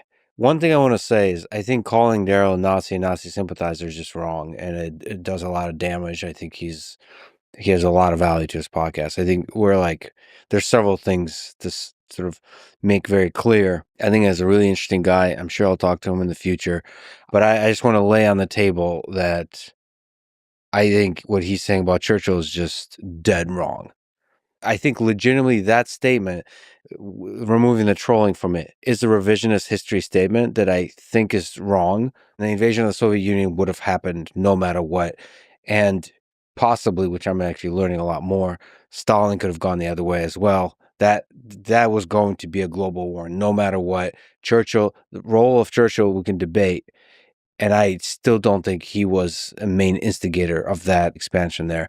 There's a lot of historical documentation of that. Well, look, that's a fair debate to have, and it'd be interesting to see you two kind of talk about that. Or maybe not even debate it, but just like have a conversation about that. Well, I think the broader point you're making is there's just a lot of trivialization of the World War II that happens in the West, in the United States especially, and that's used by neocons, by warmongers to sort of... I constantly, I mean, I don't think, I've done a bunch of like Israel-Palestine debates. I don't think I've ever done one where World War II wasn't invoked and where that wasn't like Dresden, Hiroshima, Nagasaki, so you're going to tell me it's not okay? And immediately if you just look at it like that, like let's say the official narrative is 100% true in World War II. Let's even say every aspect of the official narrative is really true. Like the lesson of World War II is that we should have gone to war sooner, which is essentially right, like the dominant mainstream narrative that Chamberlain is the failure. That was the problem, the appeasement. Churchill was the solution. If only Chamberlain had been Churchill, or if only we had gone to war with Germany and, whatever in 1933, we would have just, it would have been better. Okay, let's say all of that's true.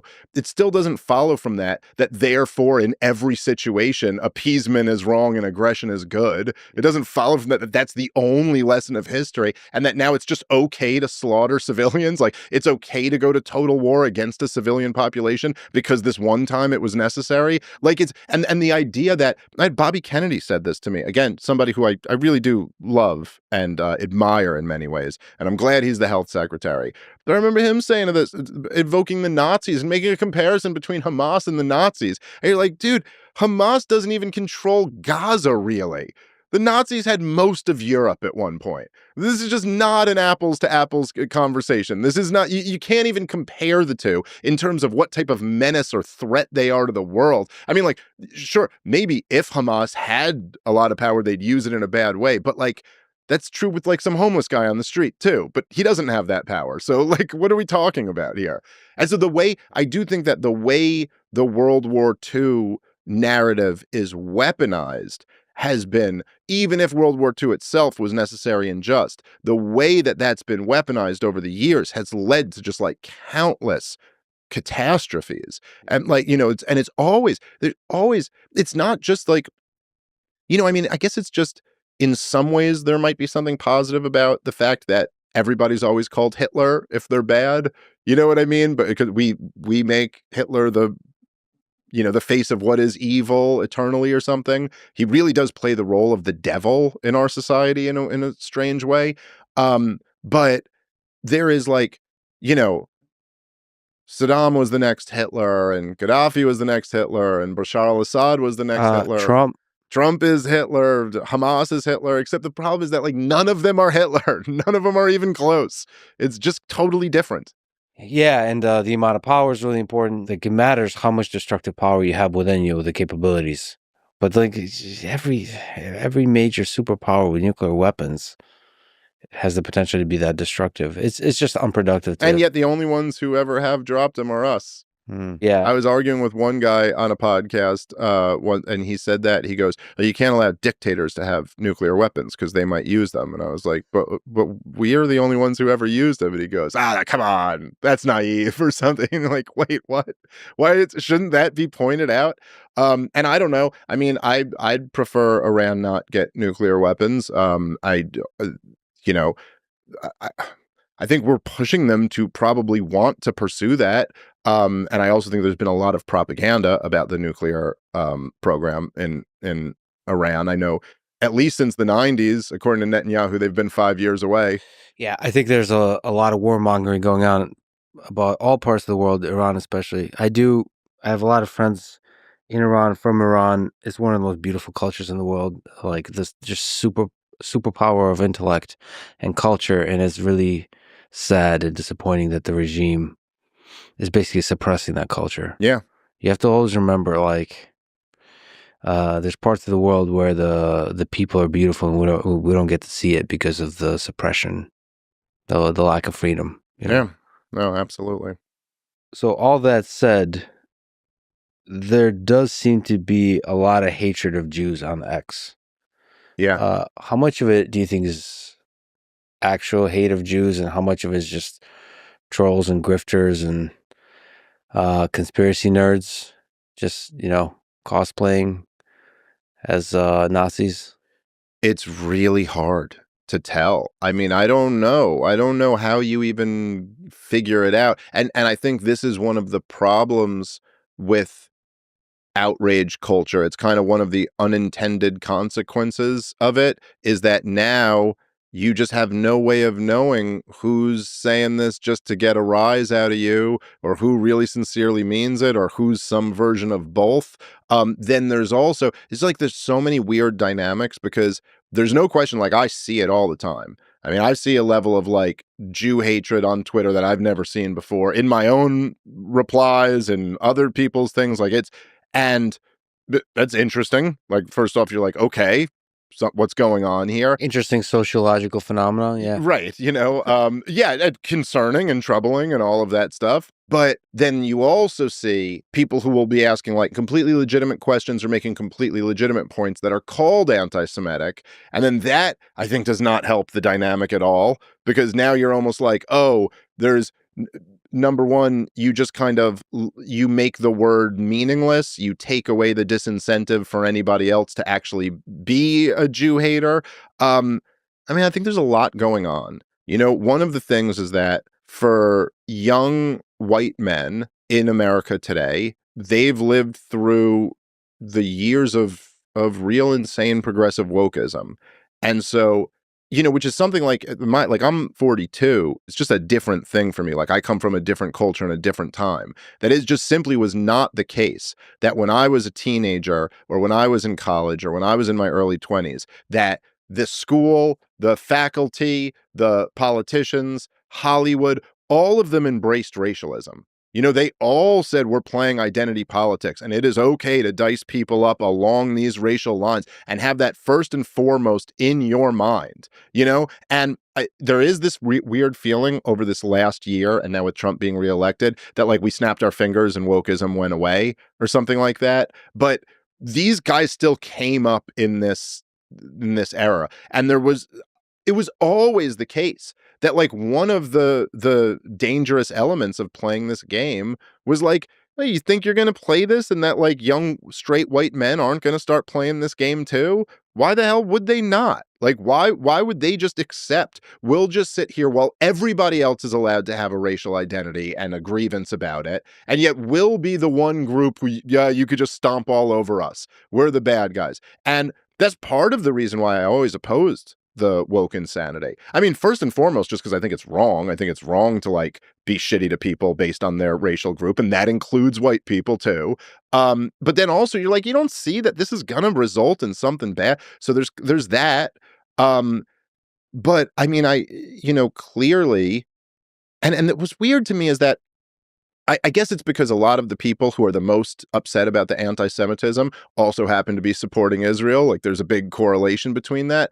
But clearly, that's a huge factor in this. Like, it's not a coincidence that all of this rose up while Israel is just conducting this brutal campaign with our weapons and money.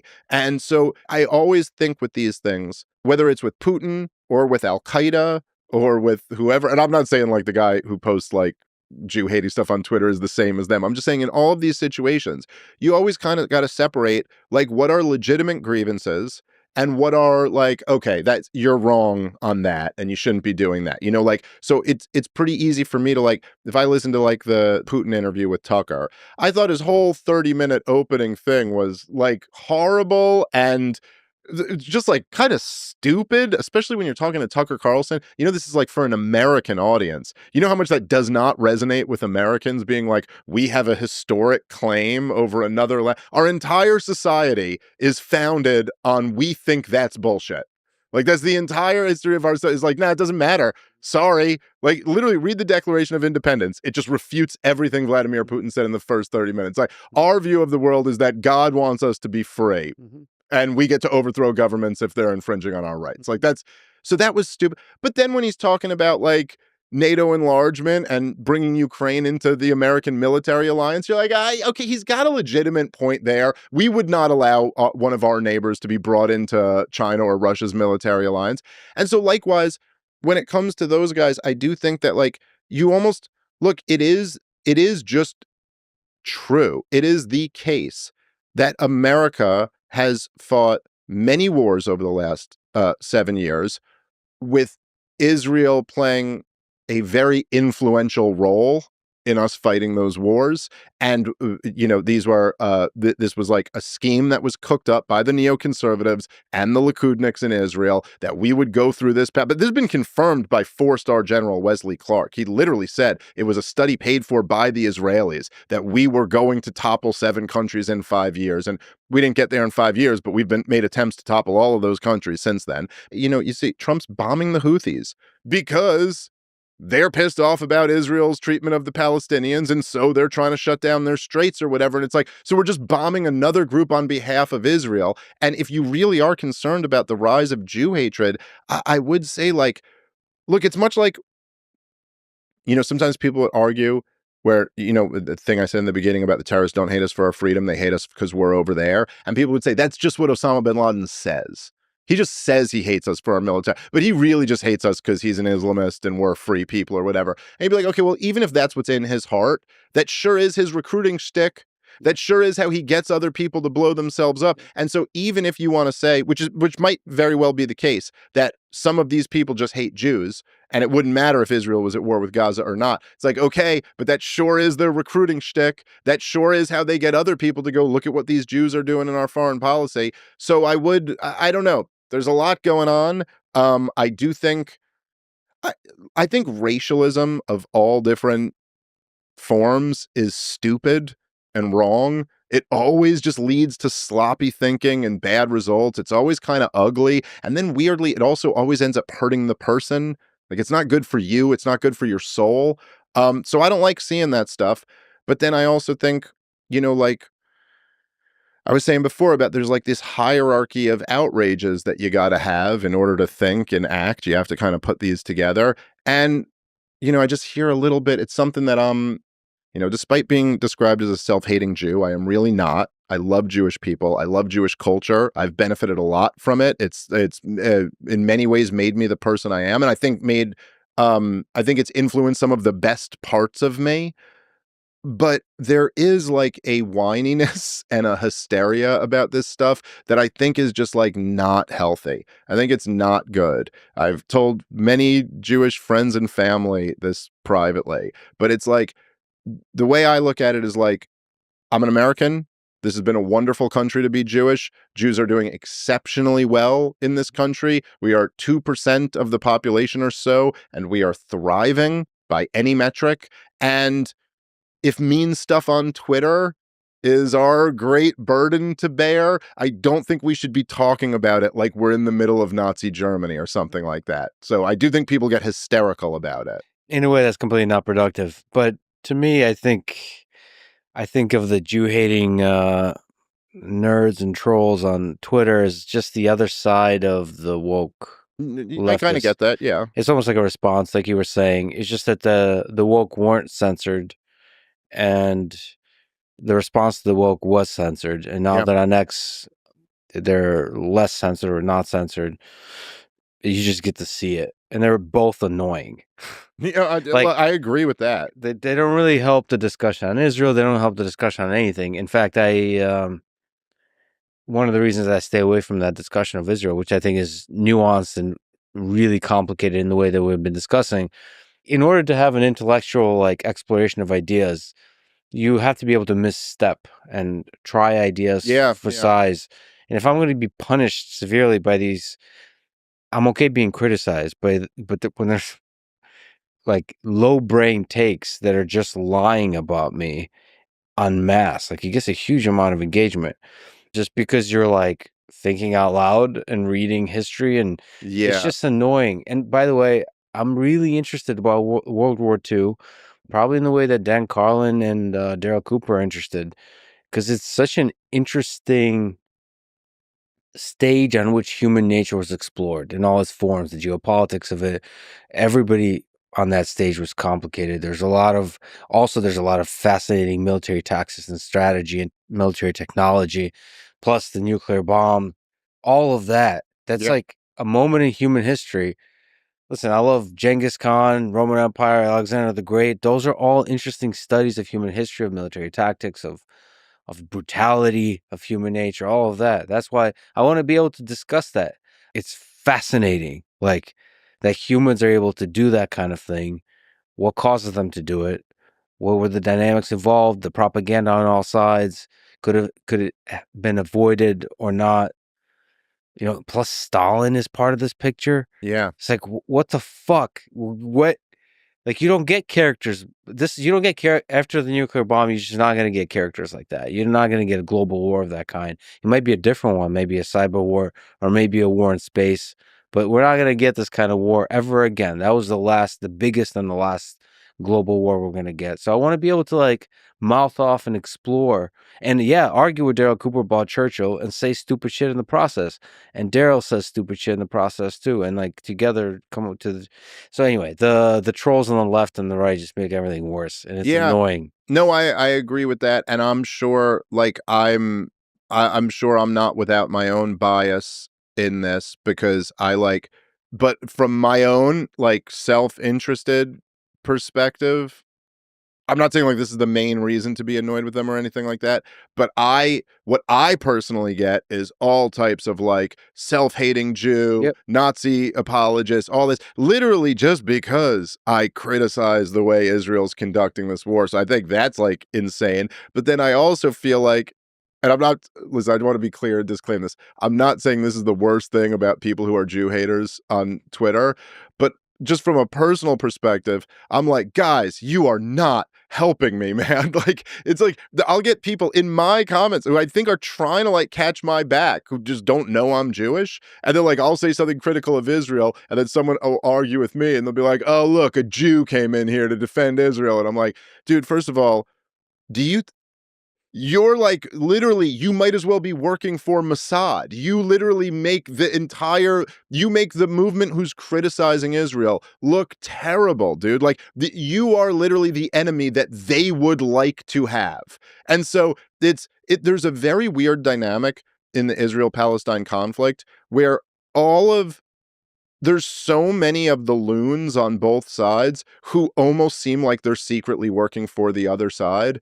Like when you Yeah. see the Palestinian protests Yeah. and they're chanting death to America and all this stuff, you're like, what are you what are you doing? Are you trying to make people more sympathetic to Israel? Because that's if Rabbi Shmuley was working for Adolf Hitler or something like that, it would all make perfect sense. You were like, oh, I get it. You sent this guy out to make everyone hate Jewish people. And then like there's just a very and then with the Jew hating post too, it's just it just feeds right into the opposition side of how to caricature. You know, it's like, oh, so their game is they'll smear everybody who's a critic of Israel as being a Jew hater. So your answer is to just really be a Jew hater. Like, all right, I don't think that's helping. So maybe this is a good time to ask for your advice because these folks are the reason why I'm hesitant. So I've interviewed several world leaders recently. It's looking likely that I'll interview Vladimir Putin and several other similar level major world leaders. I've previously interviewed Benjamin Netanyahu for an hour. One of the biggest regrets I have about that interview is it was only an hour. I realized that, I learned a lot, but I think he's a really important historical figure. And I think it's impossible to have an effective conversation with him that's shorter than 3 hours. So it looks like he's interested now to do round two with me for 3 or more hours. And I've personally, so this is a bit of a therapy session, but I've personally been leaning against doing it.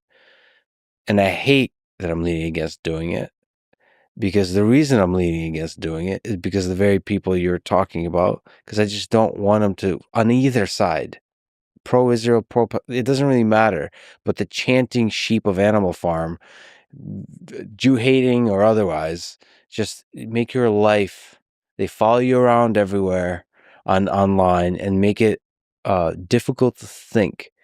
I think whenever I come across these crowds, the woke left or the whatever you call the Jew haters, the woke right, let's call them, they just like decrease the quality of my thoughts for the rest of the day.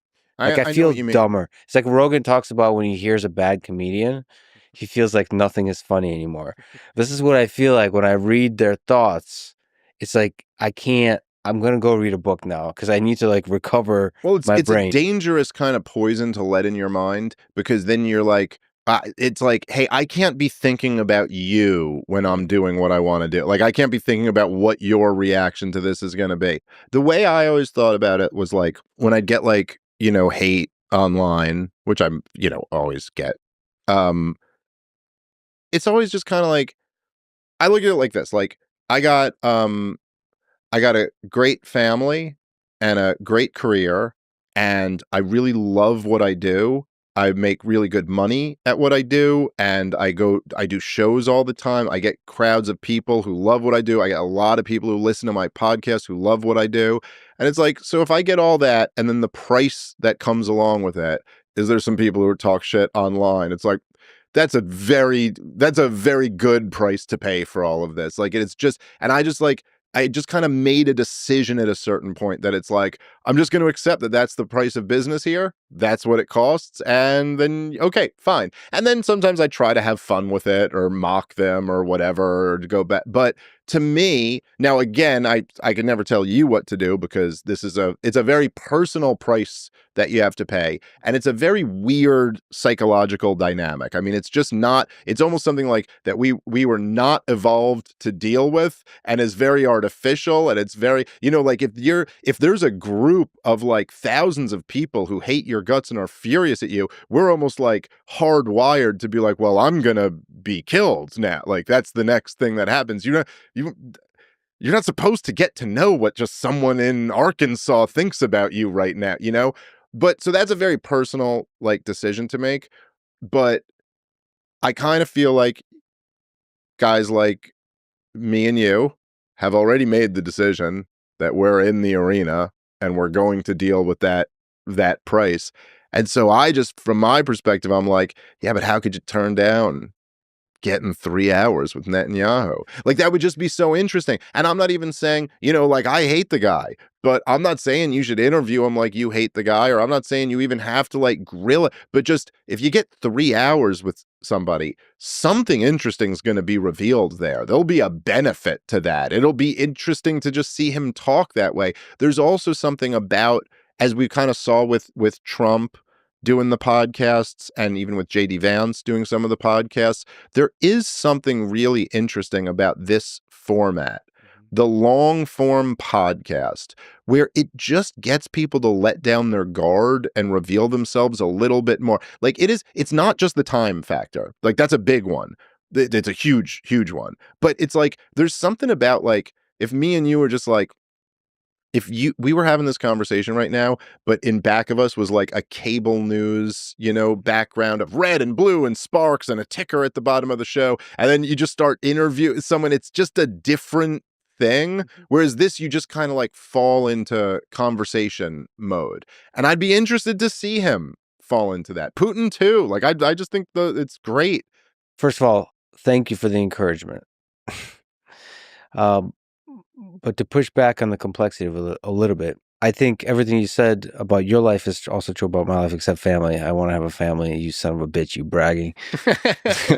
On the podcast side, I could have a lot of incredible conversations. Some of my favorite is talking to programmers or video game designers, or to you about Netanyahu, versus talking to a world leader is a very specific Yeah. thing, and people don't understand that. For example, you and I can mouth off. We can be super supportive of Netanyahu, super critical in a way that you can't do in front of the guy. You Yeah, can't. that's true. You have. If you want to reveal something about that person, there's a different skill involved there in order to reveal how they think, who they are as a human being. You have to, just like we said with Derek Cooper, you have to humanize the person to a degree in order to let their mind flourish in front of you, in order for them to let down the barriers that they've put up. And Benjamin Netanyahu's put up a lot of barriers. Internally in Israel, he gets attacked insanely. There's a Game of Thrones constantly going on, and this guy has maintained power for a very long time, so he's very good at putting up those barriers. Plus, globally gets attacked a lot. So the task there is difficult, and so each one is a puzzle, and you have to make a decision. Do you want to take this on as a project, which might become a lifelong project because of the consequences? And you don't need to. There's a calculation there. I'm not saying it's not so like self-evident that there is a correct and incorrect answer.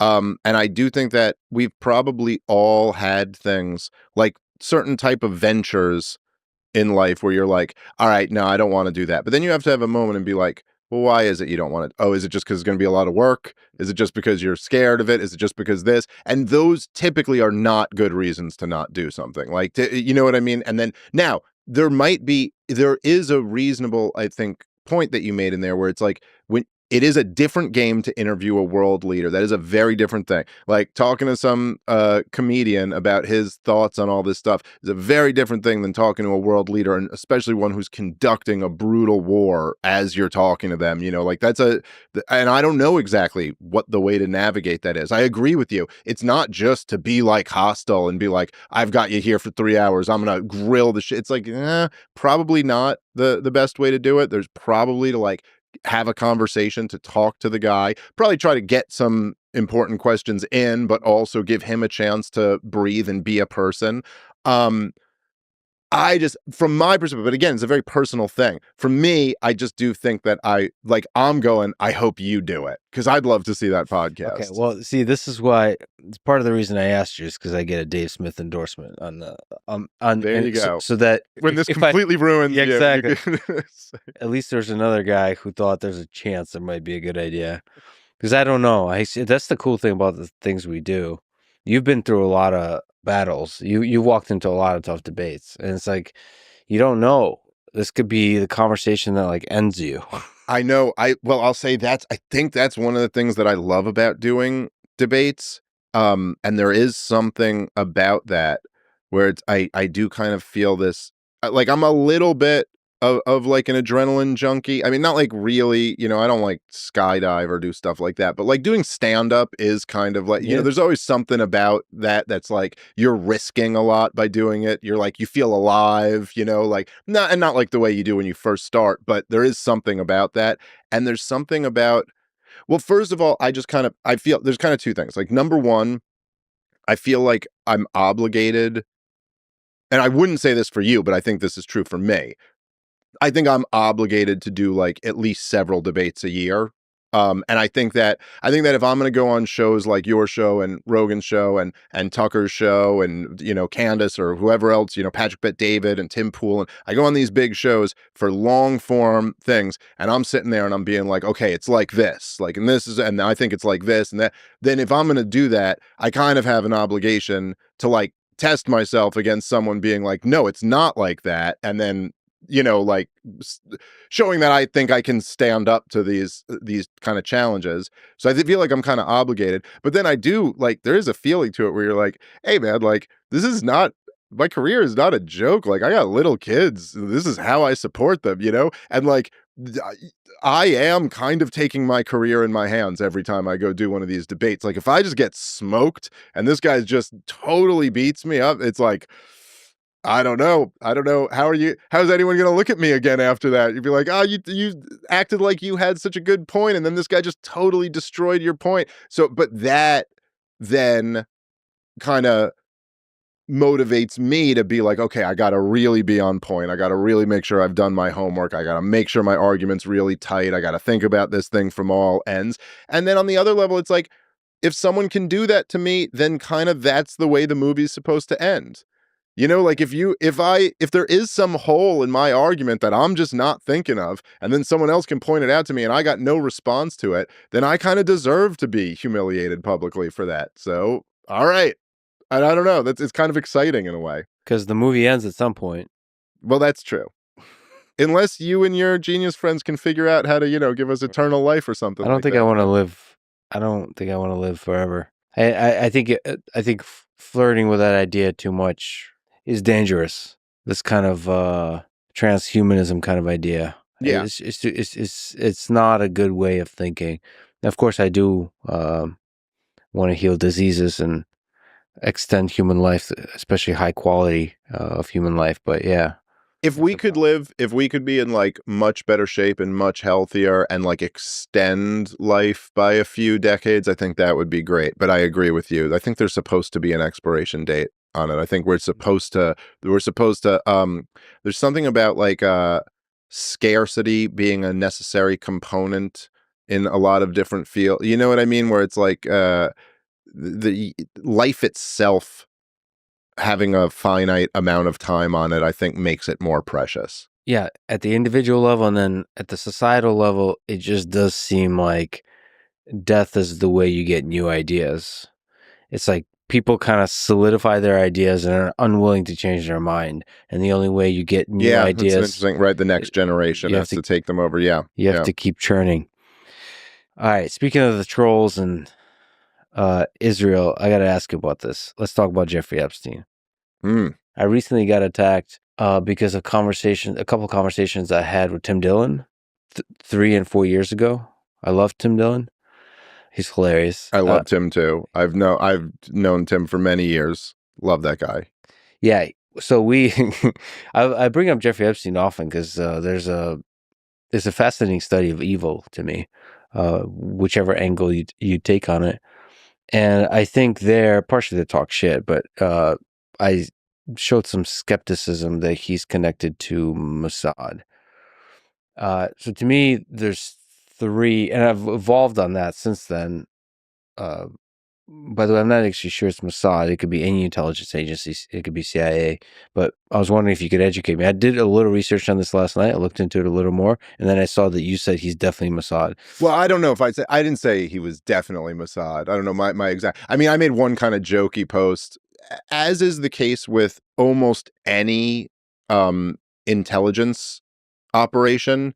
It Look, I don't want to like poo-poo anybody's hopes here because I guess like the JFK files just got released and supposedly the rest of the Epstein files are coming out, and there's a lot of there's a major yearning right now to get to the end of the movie where we find out everything that happened, and that I think it's great that people have that desire, and I hope more and more does come out. I think the truth is that with any intelligence operations, we're probably never going to know all of the details of exactly what happened. The funny thing about intelligence agencies, and I've been regularly accused of being CIA, FSB, or Mossad, depending on the group that's attacking me.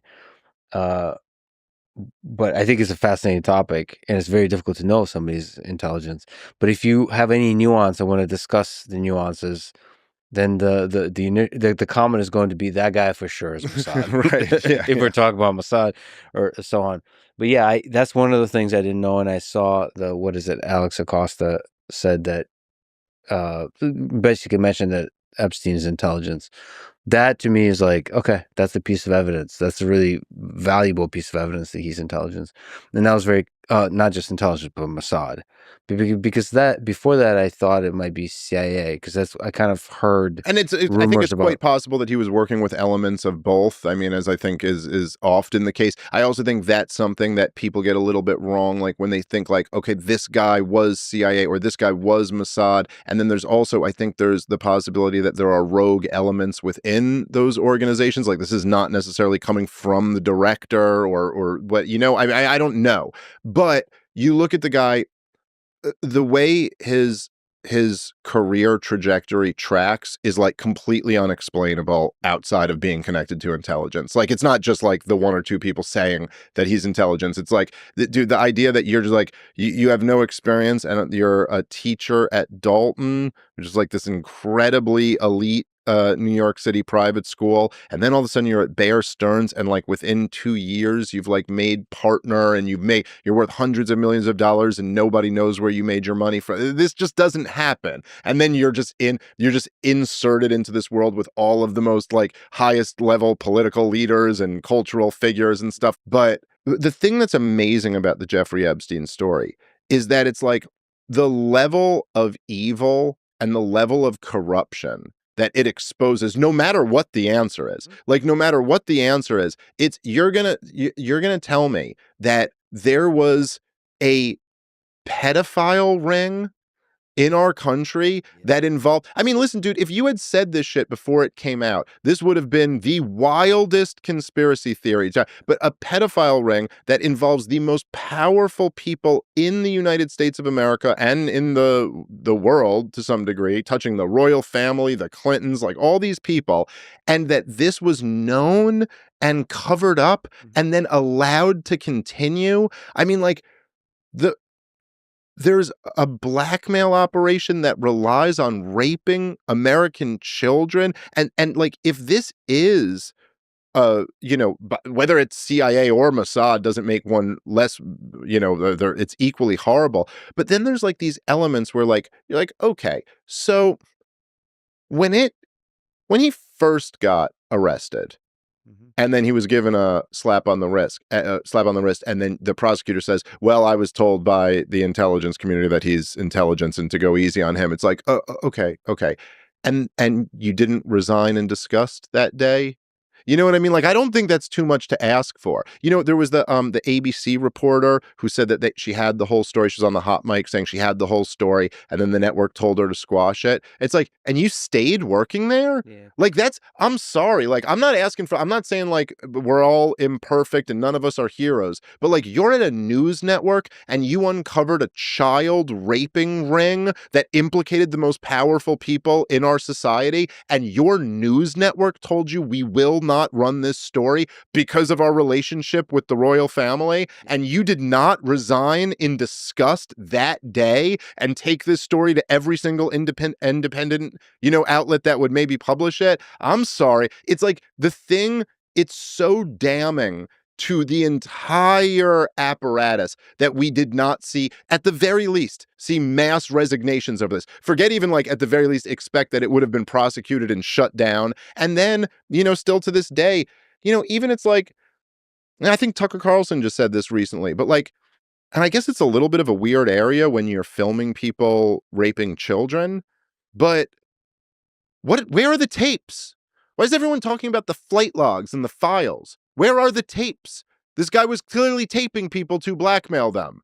Where are those? I don't know what the legal process of this is, but like, because I think technically it's child porn. So like, yeah, okay, you can't just like distribute it out and let everybody watch it. But isn't there a way that like somebody has to sit down and watch it and see who is implicated in this and see who like, I just don't. And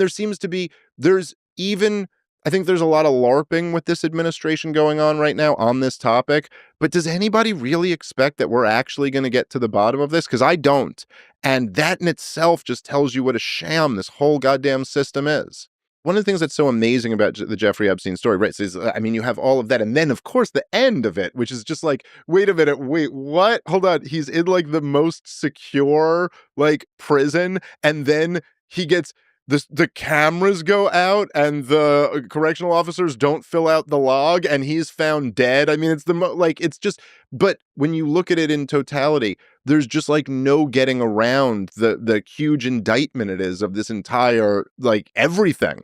And I mean, even the fact that even the Trump administration, when Pam Bondi goes, we're going to release all of this information. We've only redacted what needs to be redacted for national security. Like a meme. Like, why does anything need to be redacted for national security? Like, I'm sorry. You're telling me there's a pedophile ring and we can't tell you everything about it for national security? Why would that be related to national security? I mean, there's just, it's like, and I do think there's something, and it's very interesting because, like we talked briefly, was that on air before we were talking about Sam Harris kind of like criticized me a little bit for not having the credentials to talk about some of this stuff, which, like I even said, okay, he's got a point. But it's like one of the things that like guys like Sam Harris will talk about a lot is that like, look, we need trust in institutions. And this is his big thing where he goes, these people like Joe Rogan and Dave Smith are just tearing down the institutions. And while I recognize that's an issue, I also think we need trust in these institutions. It's like Sam Harris. Well, it's like, yeah, but what? Yeah, well, if you talk in that tone, then it means you're not being emotional and you're only being logical and rational, which is like, I actually don't think is appropriate when you're talking about a child rapist ring. But whatever. That's my take on it. But it's like, okay, so where are these institutions I'm supposed to trust, man? You're telling me there's a pedophile ring that is at least in some degree associated with national security. Like, what? And how could you possibly have this story? Like, if you did care about the trust in institutions, then you should be even louder than me talking about, like, you got to tell the truth on this story. Otherwise, we'll never have trust in these institutions. I'm the same, actually. I believe in institutions. Like, I think they have out. So this is where you and I probably disagree on the libertarian side. I think institutions, if they're run efficiently, can. Right. Who's the utopian now? That's right. I mean, there is a utopian notion to it for sure, but because it's very possible that bureaucracies always destroy the productivity and the effectiveness of institutions. It's possible. It's a Lord Atkin kind of power corrupts Yes. type deal. And you're absolutely right. If you believe in institutions, you should want to release everything about Epstein. You should want to be transparent as much as possible. Yeah, but the one thing and it is very suspicious. So I'm more and more becoming convinced that there's some intelligence agency connected to it. But I also want to, like, setting that aside, just comment on one thing where, again, it's super entertaining, but people say about me that I came out of nowhere. And that's proof that I'm intelligence. So first of all, there is a track record of where I came from, quote unquote. It's just people are too lazy. Yeah. And there is something sexy about, like, just saying fucking Mossad. Oh, he's denying it. Fucking Mossad. Yeah. By the way, the Mossad thing is a new thing. It used to be FSB and CIA. What do I want to say about that? Oh yeah, I've been gradually growing in popularity over the past 10 years. I've been doing interviews, lectures, podcasts, and it's actually very gradual. And I don't know what else to say. There's a difference. There's something, and I know I've experienced this too, right? Like, there's such a difference in perspective, because like if somebody just found me and they just found out who I am, and they go, this guy's brand new and he's doing like all these shows, but you're like, yeah, well, I don't know, dude, not from my perspective. I'm not brand new. Like, dude, I've been doing stand-up comedy for 19 years and I've been podcasting for like 15 years. And you're like, and then when it like starts taking off, everybody's like, oh, this guy just came out of nowhere. And you're like, I mean, all right, I wish I had been aware that it was all this quick. But look, a lot of this stuff with so much of this too, it's just laziness and people searching for confirmation bias and people searching for a simpler story because that's easier. So if they believe that Epstein was Mossad and there's a clip of you where you're like, I don't know about that, then they go, see, he's Mossad too. And now that fits perfectly into my little story. And I don't know. The truth is that it's quite possible that people just aren't convinced. However, given enough time, Tim Dillon is always right about everything. That's true. So you got to eventually you'll have to admit that he got it right. And not to say the cliche cheesy thing, but it is true that the comedians sometimes say the obvious thing that people are a little resistant to say, that ends up being true. Now we just landed some more credibility to Tim Dillon's insanity. Great.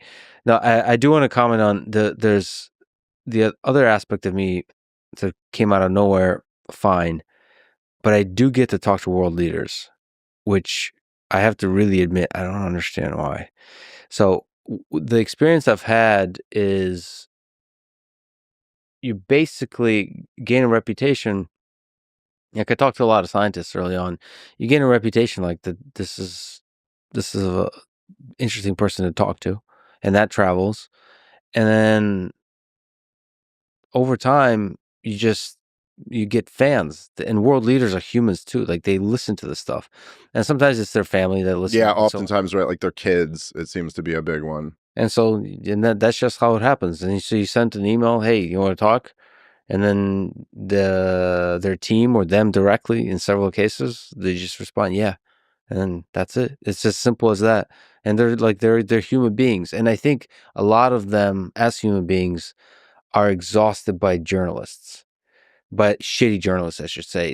And it's hard for them to know which is the good journalist.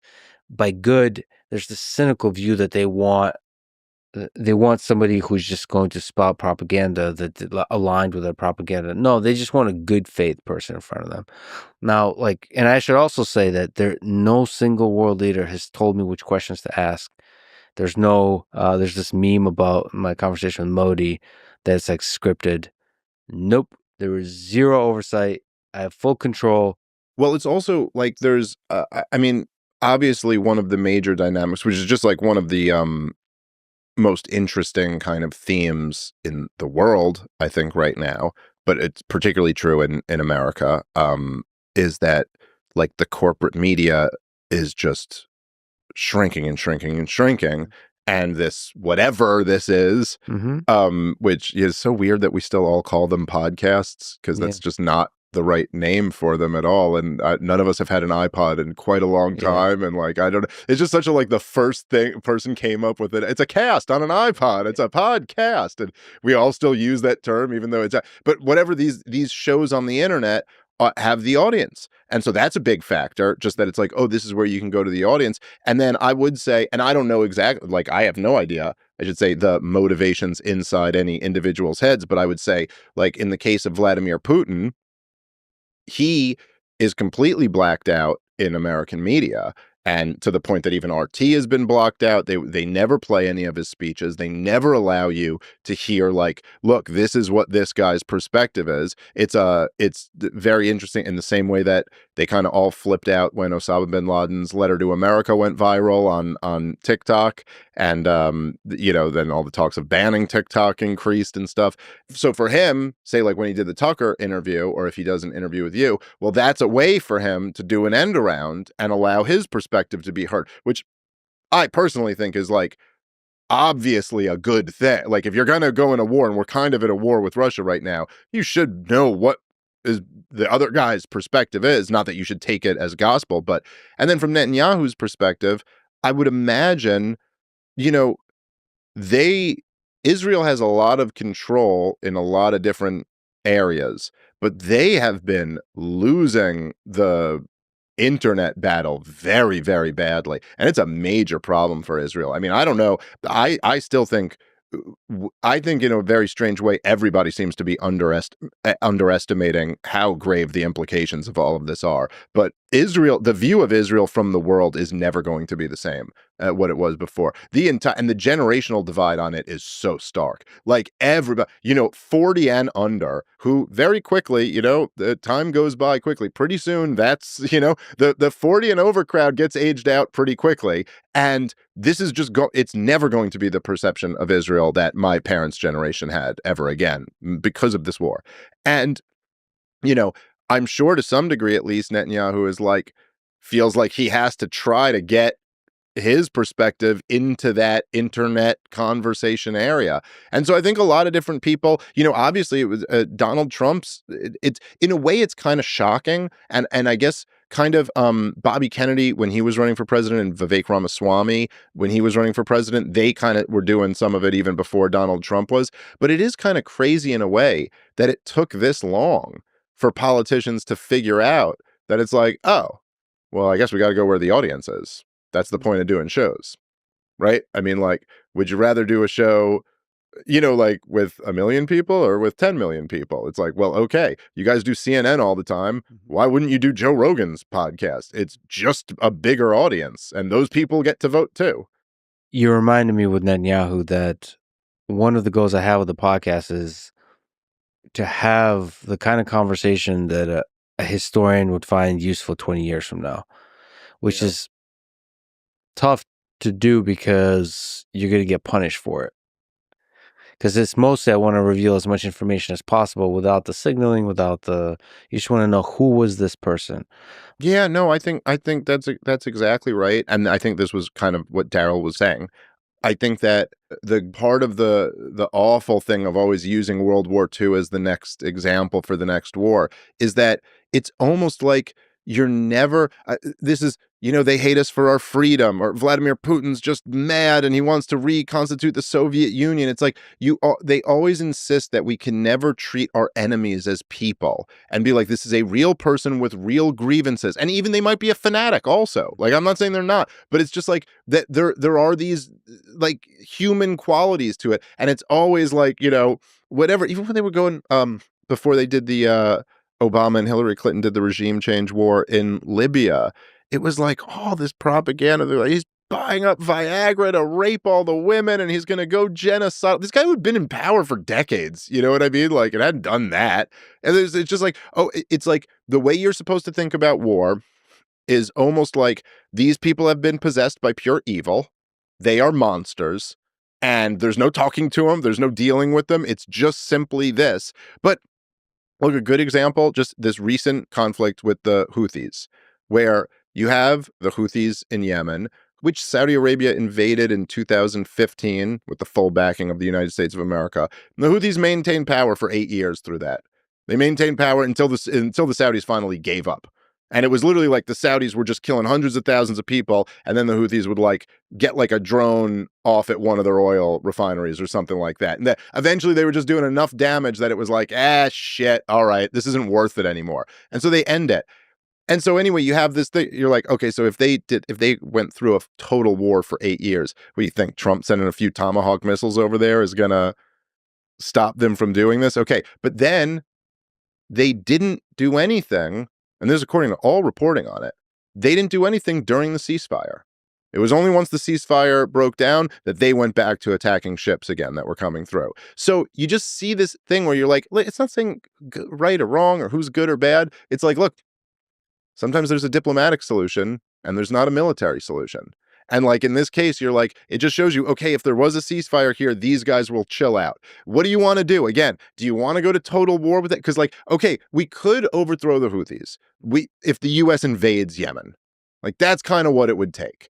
It's like, does anyone here really have the appetite for another catastrophic war in the Middle East against the poorest country in the Middle East, you know?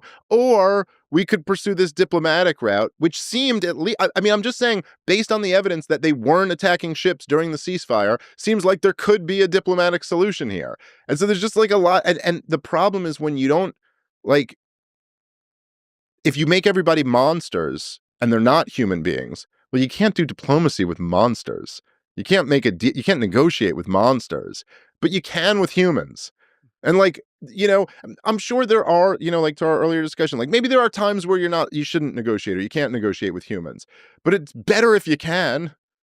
And we could use a lot more of that thinking. Can we take that idea and move to the war in Ukraine? Sure. What do you think is the path for peace there? Well, I think what Trump is pursuing is like infinitely preferable to what Biden was doing. You know, what puts Donald Trump, and I don't think everything he's done has been perfect.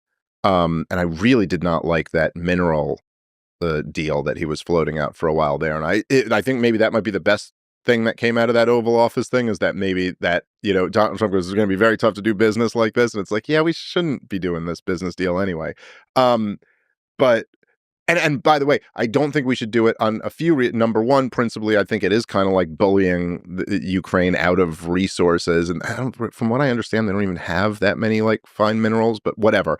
But it's also like, well, look, if he was selling it to Zelensky as that's kind of a security guarantee. You know, because like, hey, if we're in business, then if Putin messes with you, he's messing with us. But from my perspective, like that's the whole point is you don't want to get into the business of giving out security guarantees. I mean, this is why George Washington was against entangling alliances. Like you give out war guarantees to too many places, you might have to fight a lot more wars than you otherwise would have fought. And also like we're in this weird position where America postures like they're so tough, but really when it comes down to it, we're not going to war in Ukraine. There's no political will here. Like, I'm sorry. You try to convince the American people we should send our boys to get, like, I understand you're from the region, but like for you, or you have roots from there, but like to the average American, the idea of going to war over whether Luhansk is ruled by Kiev or Moscow is just, they don't even know what Luhansk is. And if they met someone from there, would probably just assume they were Russian. You know what I mean? Like and they might be, but whatever. I think the first step to a path to peace is that you have to want to get a path to peace. So I think Trump's doing a good job in that. Do you think all three sides want peace from what you understand? Obviously, Trump legitimately, fully, with an urgency wants peace. I think for sure Trump wants peace. I also think Putin wants to wrap the conflict up. And I think that Putin has been willing to deal for the entire lead up to the war and pretty much throughout the war. And there's been a lot of solid reporting on this. And I mean, the sources on it are pretty impeccable. The head of NATO, Stoltenberg, I always mess up his name, but he literally said that in late 2021, that Vladimir Putin actually sent a draft agreement to NATO. And that his condition for not invading is like, I will not invade, but you have to put it in writing. Like he sent a draft treaty to them. You have to put in writing that Ukraine will not join NATO. And then Stoltenberg bragged about how he said, no, because we won't let Vladimir Putin dictate to us whether we can expand NATO or not. And then he was bragging. He was like, and look what he got, more NATO expansion, Finland and this and that. So look at that. It didn't even seem to notice like that. Wait a minute, you're admitting that you could have just promised not to bring Ukraine into NATO and saved hundreds of thousands of lives. Seems like it would have been a much better deal. It's gonna be a much better deal than what Ukraine will ultimately end up getting. So I think also the Joe Biden's CIA director, who was a CIA director his whole 4 years, William Burns, when he was ambassador to Russia, he wrote the "Niet means Niet." And in the memo, and again, this was dumped by Julian Assange. This wasn't for the public. This was just him writing to Condoleezza Rice to tell the Secretary of State his assessment. And he said that his exact words were, "A decision Russia does not want to have to make." And this was the decision about whether to invade Ukraine or not. And he was like, they say, if you keep pushing for Ukrainian entry into NATO, this could lead to a civil war and even worse. And in that situation, Russia would have to decide whether or not to intervene, a decision Russia does not want to have to make. So essentially, it's like, I think it's pretty clear from all sides that Putin didn't want it to come to this. And look, I mean, even after the coup in 2014, he took Crimea, but he didn't invade the country. I mean, he may have sent special forces in, but I mean, not the full scale 2022 invasion. And even for the Civil War, going all that, he did. It seemed like I'm not defending the decision. I'm just saying it seemed like he reluctantly debate. What was it in 2014 or 15 when they had the plebiscites in Crimea and in the Donbass region, and they voted to be independent? He didn't take them then. I mean, he could have used that as a pretense for like, hey, they voted to be with us, and he didn't. I think he wants to end the war. Zelensky, from everything he's said publicly, seems like he still feels like, I mean, I'm just taking him at his word here, that it's like, well, no, look, like we could end the war, but we got to end the war. It seems like he's moved from his position being like, no, we have to reclaim all of our territory, to now his position is kind of like, all right, maybe we don't reclaim all of it, but we got to be given some type of security guarantee in the future. I think the problem with that is just, again, like, I don't mean to be cruel about this because, like, it sucks that there's little countries that are next to big countries that kind of get bullied around about them, but there also is a bit of an entitlement to demanding a security guarantee. Like, what exactly do you mean? From America? What, that we'll go to war if you're invaded? Why do we owe that to anybody? Like, that's crazy. I'm sorry. You could just sign up to say that we'll go to war if anybody invades anybody. I mean, I hope nobody invades anybody, but that I don't want us to get dragged into that. That's a recipe for always being at war, and I don't think that's right for our country. So essentially, I think Trump and Putin want peace. And if that's the case, I think we'll ultimately get to an end of this war. So there's a lot of stuff to say here. Let's actually start at the beginning, at the foundation of this. I think the thing that we left unsaid, that's important to say, is that Putin invaded Ukraine in February 24th, 2022. And I think he is, at least from my perspective, the person who started the war. You could talk about NATO expansion. You could talk about any other thing that led to it. You could start at the collapse of the Soviet Union. You can go all the way back as he did, 1,000 years. The reality is, and this goes to our deep discussion about the morality of war, no matter the reasons, the guy that pulls the trigger first, non-accidentally, and keeps pulling the trigger, that's the guy who's at fault. Oh, I agree. I'll say one standard for everybody. The standard that I laid out before is the same one I said. It's like, did you absolutely have to do that? Once you start killing people by the hundreds of thousands, it's like, was there any other option? Are you telling me like you absolutely had to do this? And I don't think that's right. My friend Scott Horton, who I was talking to you about, who just totally brilliant guy, even in his book, there's a whole chapter of all the other options of what Vladimir Putin could do. So you're absolutely right. And there's a weird thing where like people say, like if you say that the West provoked this conflict, that is a very different thing than saying that this invasion was justified. And in the same way that, like, if you were at a bar and someone goes and spits in another guy's face, and then he pulls out a gun and murders him right there. Like, he's not justified in doing that. That is not okay. You don't get to murder someone because they spit in your face. Also, if you were talking about like why did he murder that guy, I'd be like, oh, because he walked up and spit in his face. That's why it happened. And that is essentially my contention about this war. And it is, I think it's just crystal clear that that's why it happened. Listen, it may be right or it may be wrong.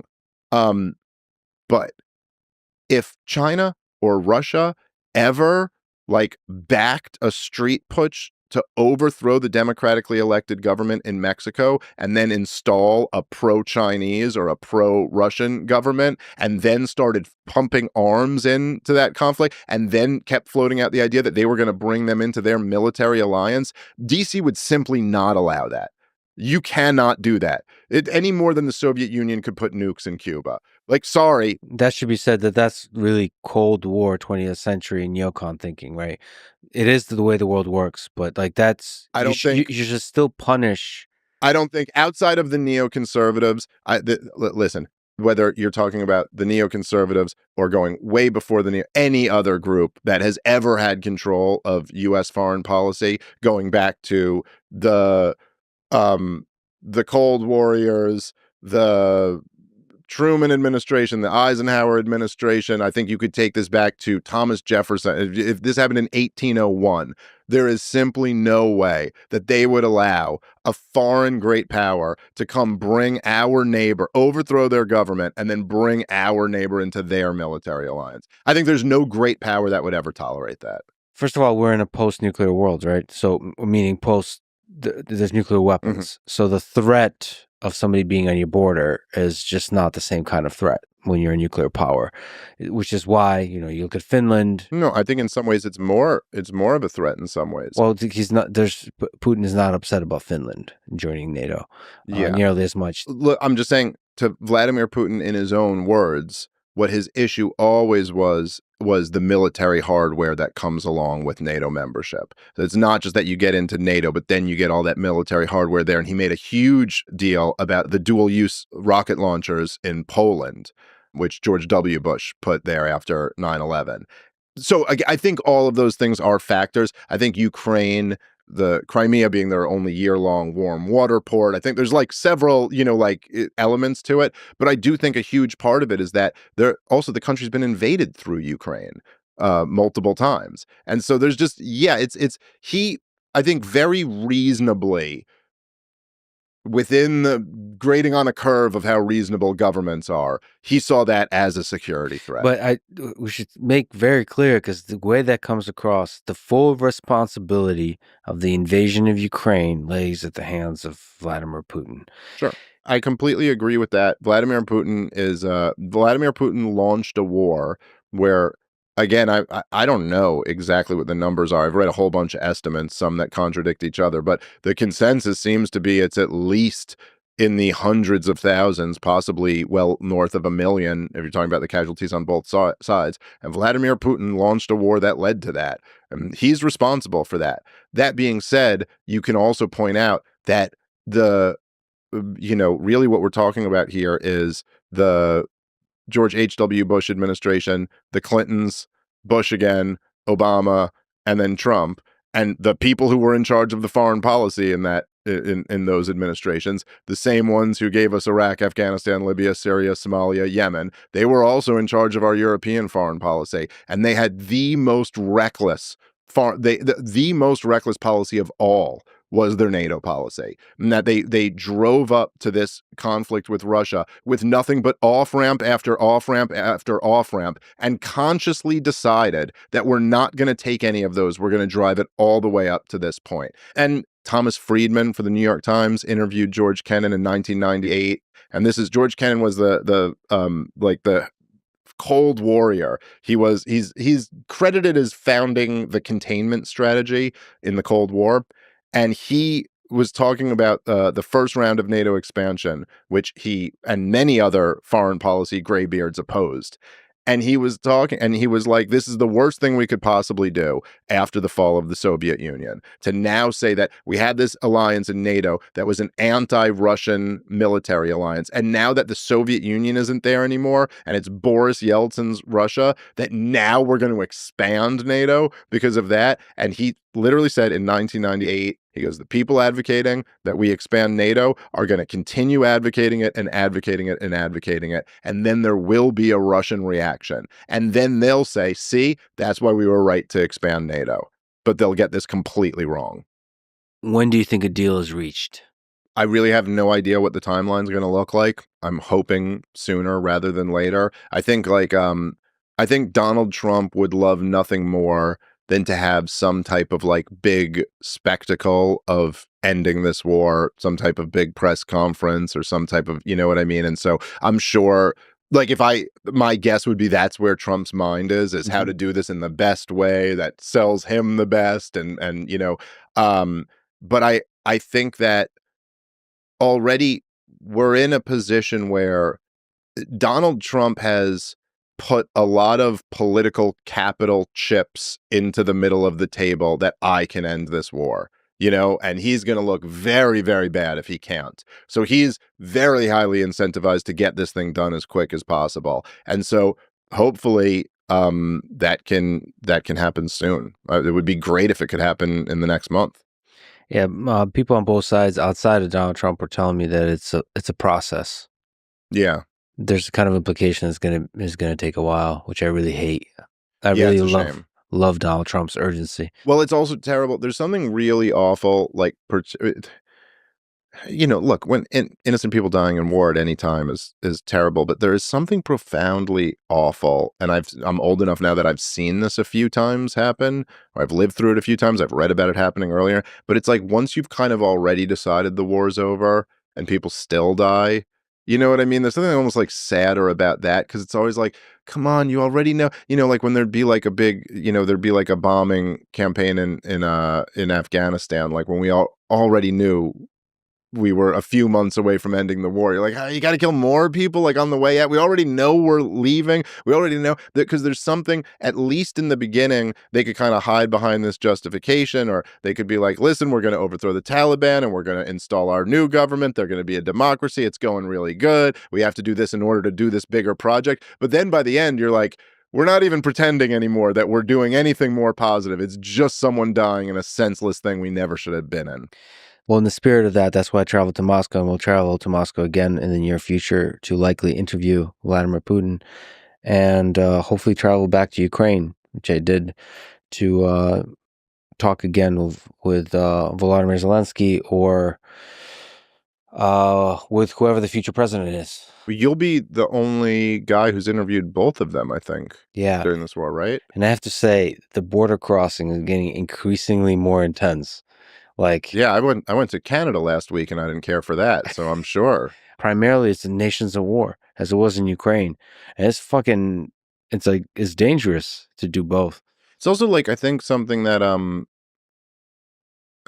a little bit foreign, no pun intended, to America is, like we've fought in a lot of wars over the last, say, 25 years, 50 years, whatever, but all of them, including in a way the world wars even in the 20th century, was like, but it's been since 1812 that we fought one on our shores.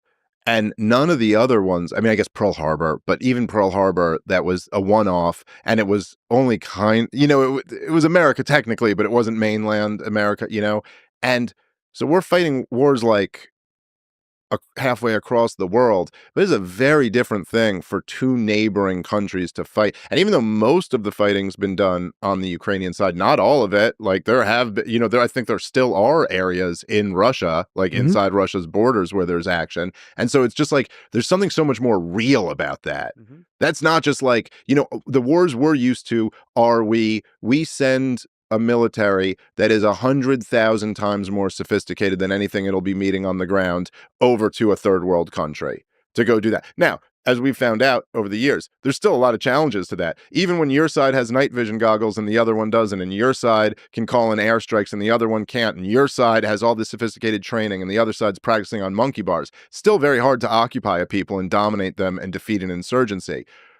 But that's very different than like two nation states on right next to each other on the border. Like there's just a real feeling of like survival in that moment. And I do think that probably I don't understand this as well as you do, and probably you don't even understand it as well as maybe like an older generation of Russians and Ukrainians would. But like there's also something about like both Russia and Ukraine in their own ways got so absolutely fucked over in the 20th century multiple times in a way that Americans just, it is just too foreign to us to even understand anything like that. Like millions of people starving to death, being invaded, the entire nation collapsing. I mean, the Russian government collapsed twice in 100 years. Right? That's pretty like that's traumatic, and we just simply have never been through anything like that. And so when you have that kind of like trauma as a society, and then there's a war on your border, I'm sure there's a whole lot of different kind of feelings that we just can't relate to. Plus a history in both nations of super sophisticated and expansive intelligence agencies. Right. Yeah, that's a very good point. Yeah. You host a podcast called Part of the Problem. Yes. What have you learned through that whole process of interviewing some interesting people? And are there topics you cover that make you sweat still to this day? It feels like going into the fire. What I've learned just from the podcast is that there is there's there's an interesting like relationship that you build with your audience. And you know, I travel a lot and I do shows a lot. So like I meet people who listen to the show. And I know like I've had this experience before. I kind of had this experience with you, where like me and you met once, I think, before today. Me and you actually met on a very interesting night. I don't know if you remember this, but we were at it was before the Comedy Mothership was built. You came by a Joe Rogan and Friends show at the Vulture. Yeah. And it was while Joe was going through the shitstorm of cancel culture, and he was on the phone with Dana White and stuff in the back. And it was a wild night. What a wild night, yeah. But then at the same time, right, like, even though we just kind of met that one time and then we talked on the phone and now we're doing this show, I know you already. Yeah. Like, I already know you. And it's not just that we have friends of friends, but I've just like seen so much of your stuff that it's like, I know who you are. And then it's weird because people come up to you and they're like that. It's like they know you. And I've had this experience. I had this experience with Joe. Like I knew him before I knew him. And so that was kind of like one of the things that I really learned from doing the podcast over the years was like how much that's actually a relationship. Like you actually have a relationship with your listeners. And almost like in the same way that like, you know, you can't lie to people like in your life. You also can't lie to your, like they're a relationship too. Like you can't lie to your audience. And that I think that there's often almost like kind of shortcuts that are presented before you, but there is a payoff to not taking the shortcuts and to like kind of doing it the way you want to do it. What do you think is the number of hours it takes to form a relationship? Because I absolutely agree with you. First of all, I should say I'm a huge podcast fan. I've listened to you as a guest and your own show a lot. So yeah, I think with you, I've already crossed the threshold of hours where like I feel like we're friends. Yeah. One way, and I guess because you listen to me, it's the other way, which are like separate parallel dimensions. It's very weird. It's very strange in a way. It's very interesting. And it's also, there's something there, which is more your area of expertise than mine, but there's something there where like technology is playing this wild role. Like we could have a two-way friendship without actually having to meet each other, all facilitated by the machines that we built. It's very trippy. I think it's probably like, I would say it's like 50 hours, maybe 20 to 50 hour range is when you're like, okay. It's kind of interesting in a way, right? Because like the thing before like the Joe Rogan experience and what was like kind of the thing that made comedians big, the things before that used to be like Letterman and Leno and Conan. Like comedians would get like a 7-minute set on there. And even if you do great, Like, if you're just like, you killed, and someone watching is like, I love that comedian. That comedian's amazing. First of all, unless they were like on social media and then went and like shoot you out, there was no way to connect. It'd just be like, love that guy.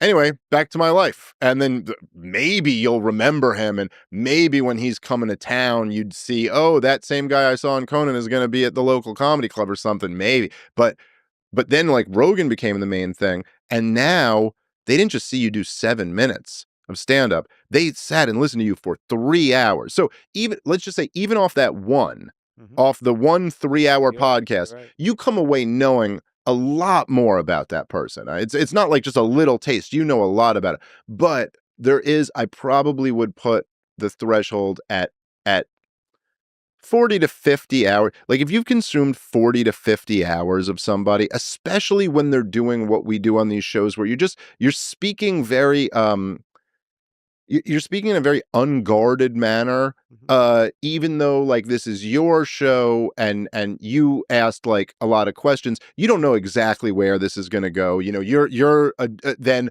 you're seeing what I say and then going, huh, okay, well, let me ask something based off that. Let me make a point based off that. We're both kind of like unguarded. And when you consume somebody like that for like 40, 50 hours, you do see into their soul. I think there's no way to avoid that. And also, I would say, if they're not letting you see into their soul, you'll notice that. Yep. And you know that about them. You know, this is a guarded person. This was ultimately Kamala Harris's issue, right? And this is why she was probably, correct not to do Rogan. Even though everyone looks back at that and says like, no, this was the big disaster of her campaign. It's like, I don't know, she was so guarded in every single interview that she ever did. Yeah. She was always constantly not trying to let you see who she really was. And if she was going to try that on Rogan, that would have been so apparent to everybody involved.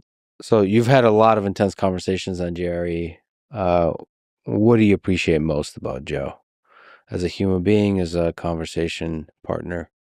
I can't overstate how much I love Joe and how much I admire him. Not as much as Ron Paul. Just let's be clear. There's like a hierarchy here.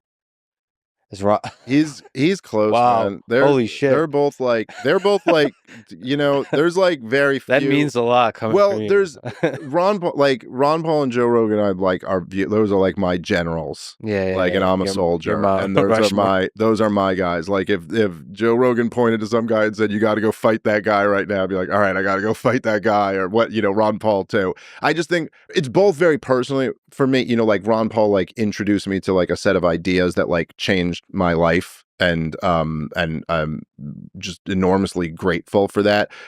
Joe Rogan was like, I was a huge Joe Rogan fan before the Joe Rogan Experience. Like, I'm an old school Joe Rogan head. I used to go on joerogan.net when websites used to end before with that. Jerry, before like whatever it before is, everything. 2003. I remember, I was a fan of his before he confronted Carlos Mencia. And the day he confronted Carlos Mencia, I watched the video on his website and was like, oh shit, Joe Rogan called him out, dude. This is the craziest thing ever. And then when I was a fan that like, when he started the podcast, I remember going, this is going to be big because he's going to be so good at this because he's got so much interesting shit to say. And I didn't realize it was going to be quite what it became, but I did think like, oh, this is going to be an awesome thing. And then, so there's like that. So like, I always really admired him and I was always a huge fan of his. And then he literally, not only did he like change my life, but he changed like all of my friends' lives. Like, it's like a very weird situation. Like, he's the Santa Claus of my world. Like, he's literally just, and there was something like, I don't know, man. He's just a very like genuine person.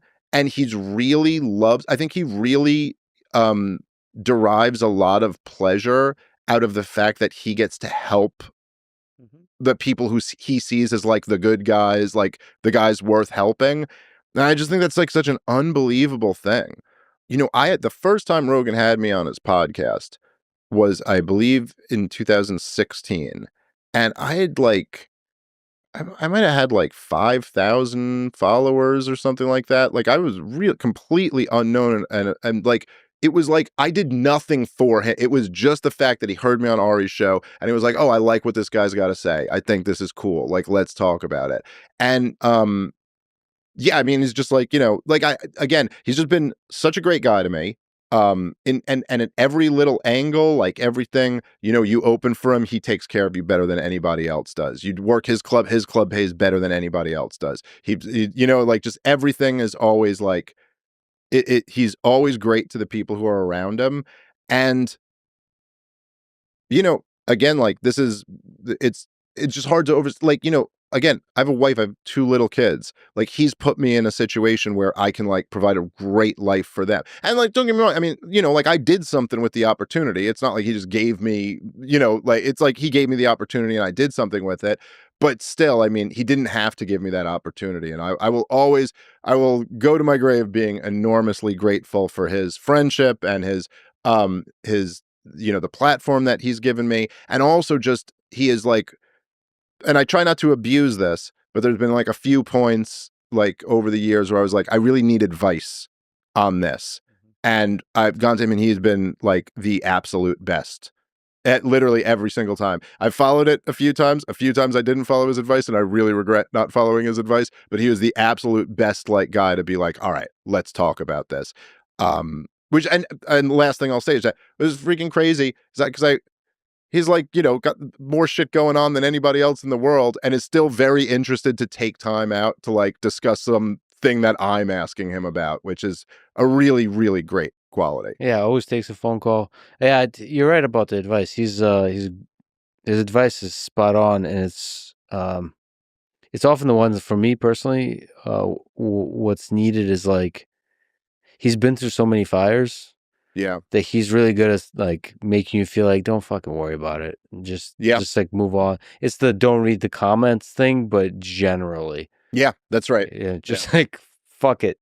And he has that whole vibe which kind of looks effortless, but I think when you look at it seriously, especially in contrast with journalists, there's a fearlessness there. 100%.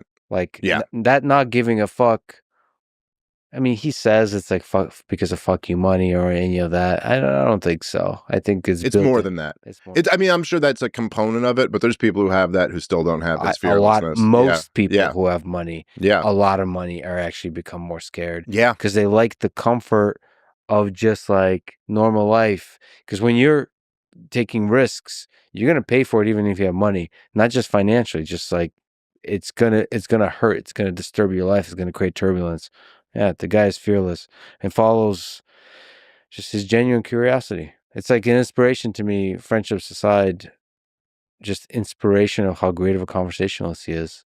And not, he legitimately didn't give a fuck if he talks to any of the presidential candidates or not, if he'll just talk to friends. Not just because he wants to. And there's no like clickbaitiness to it. There's no like giving a shit about views or likes or any of that. During the COVID stuff, man, I mean, he was like interviewing Dr. McCullough and who's the other one? Malone, Dr. Malone, and had Bobby Kennedy, all these people. Like at this time when it was like so, and he's had it with me before too, like talking about Ukraine and Israel, like at the times when it's really white hot, you know what I mean? And like there's this huge penalty on not going along with the regime's talking points. And he's like, it's really hard to overstate it. I mean, there used to be nothing like this. It used to be that if CNN and Fox News agreed, well, then that was it. That was the line now. And now we got the biggest show in the country will actually allow the other perspective on and allow people to like challenge the regime. I think it's been historic. I think also there are people that just are constant conspiracy theorists, which is fine also. But I sometimes feel that those lack genuineness because they kind of put themselves in a bin where everything, like you question everything to a point where like, I don't know. I feel like you're not getting closer to the truth when you question everything. There is something that some people in the conspiracy world do, which is like they speak about something with certainty when they're really not certain about it. And it's like, it's fine to like ask questions and it's fine to speculate about things, but you also have to like, it's true in general in life. You got to be really careful about like presuming your conclusion and then working backward from there. And then sometimes when you have one, or like, it's a matter of being sloppy versus not being Yeah. sloppy. And like sometimes people, like I remember for a long time back in the day in the 9/11 truth movement, there was this one of the huge smoking guns that they would point to was that in the 90s there was this one document, I'm blanking on the title of it, but it was from PNAC, the Project for a New American Century, Mhm. and this was the think tank, or one of the think tanks of the neoconservatives. Like all the big neoconservatives were involved in PNAC, from Dick Cheney to Rumsfeld to Richard Pearl, David Wormser, all the big neocons. And there was this one document where they were like, their project for the new American century was how we're going to have hegemony for another 100 years. Now that we won the 20th century, how are we going to win the 21st century? And they were like, okay, well, here's what we want to do. We want to start multiple wars in the Middle East, and we want to like go like all the plans that they had. NATO expansion in Europe was a big part of it too. And then there was one line where they said, it's going to be tough to work up popular support for these multiple wars we want to fight in the Middle East, short of another Pearl Harbor style event. And the 9/11 truthers would point to this and go, see, clearly they did it. They did 9/11. They even say in their own words here that they want another Pearl Harbor event so they can do this. And it's like, well, look, that doesn't actually prove anything. I mean, it might just be the case that they were like, oh, we wouldn't get this without a Pearl. And then when 9/11 happened, they went, hey, we got our Pearl Harbor style event. And, and even if you like that story of 9/11 was an inside job, because it's kind of sexy and exciting and like, oh my God, what a crazy world we're living in if that's true. And I'm not even saying it's not true. I'm just saying if you're not sloppy and you're scrupulous, you go, that's not really evidence. It sounds like evidence. It's evidence-y, but it's not actually a piece of evidence because that doesn't in any way demonstrate that they actually were in on the thing. And there's just a lot of things like that. There's a lot of things I even see, like, because it's a very popular conspiracy theory online now that Israel did 9/11, and I'm like, I'm open. What do you got? What's the evidence? And they'll be like, well, did you see that Larry Silverstein took out a huge insurance policy on the World Trade Center? How did he know? And you're like, how did he know that the number one terrorist target in the world might need a big insurance policy on it? You realize that the same guys attempted to knock those towers down in 1993, right? And so there's just little things like that where, like, if you're being sloppy and you already really want this conclusion, I see where you could see these things as evidence. But if you're just being if you're critically thinking about them, it's not as strong a case as you think it is. And I like to, again, I'll speculate every now and again on things, but I like to take on something where I feel like I can prove this case. Like, I really have enough evidence that I think I can prove this. I think I can prove that the neocons didn't invade Iraq because they were worried about weapons of mass destruction, and they actually had this agenda for at least a decade before the war broke out. Like, there's strong, tangible evidence for that. It's just sometimes the constant conspiracy guys, not always, but sometimes they just get sloppy when it comes to actually analyzing how strong the case is. I mean, there's several psychological effects. I think there's a certain drug to the dogmatic certainty that you were mentioning. It really annoys me that there's something about human psychology, because I usually, when I say stuff, I usually show doubt and show the humility that I might not have the right answer. And I sometimes look at multiple perspectives, and that's seen as weakness and lack of intelligence often. It just sounds like it. When I even listen back to people that do that kind of thing, Yeah. that certainty sounds like intelligence to people. Like, if you say something with a lot of certainty, it sounds like this is a smart motherfucker. And I hate that about myself and about human psyche, that seems to be the case, because then the dumb dogmatists are going to be like the ones that are driving agenda. It is true. I've noticed that for a long time, though. It's almost like, in a weird way, it's kind of like a prerequisite for leadership in a way. You kind of have to be certain about things. But then there's a real problem with that, which is that a lot of times you're just bullshitting, or you're not right. You're not correct to be this certain about this. It's at least debatable. And, so you always try. And then the thing, like, I feel like, at least for me, is, which I try to do. I'm sure I fail at this a ton, but you try to at least go, like, you got to work on training your brain and you have to be conscious about it. And so you have to go like, hey, if there's something here that is confirming my bias, that I get that, you start getting that little sense of pleasure of like, oh, great, here's another point that proves the thing I want to be true. Then you have to like be 10 times as skeptical about this. You have to really examine this one and be like, okay, am I sure that this one, because sometimes you'll hear people even throw out things where it's like, oh, I know you liked that because it was helping your case, but come on, think about this doesn't even make sense. It's like, okay, I want to make this argument, and then everything that would support that just gets sucked in like a force of gravity or something, and you're like, yeah, but half of these are bad data points. I mean, like for me, there's something definitely about my brain that is attracted to conspiracy theories. So Yeah, me I'm too. very well aware that gravitational pull is there. Well, it's if nothing else, it's a crazy story. Yeah, It's yeah. like I a mean, look, movie. So it's every like, oh, aspect that's of it cool. is crazy. Yeah. Every fucking Yeah, you aspect don't of need to it. work on Epstein I to don't make it a crazy understand. story. I don't. That's one of the big mysteries of like our modern era. Is like, how the fuck did this guy get an island, this pedophile, and got like smart, I think really smart people to like hang out with him. Yeah. And what the fuck? And has anybody, I mean, obviously, uh, uh, Ghislaine, however you say her name, Ghislaine. Ghislaine Maxwell. Okay, she went to jail. It's like, has anybody else?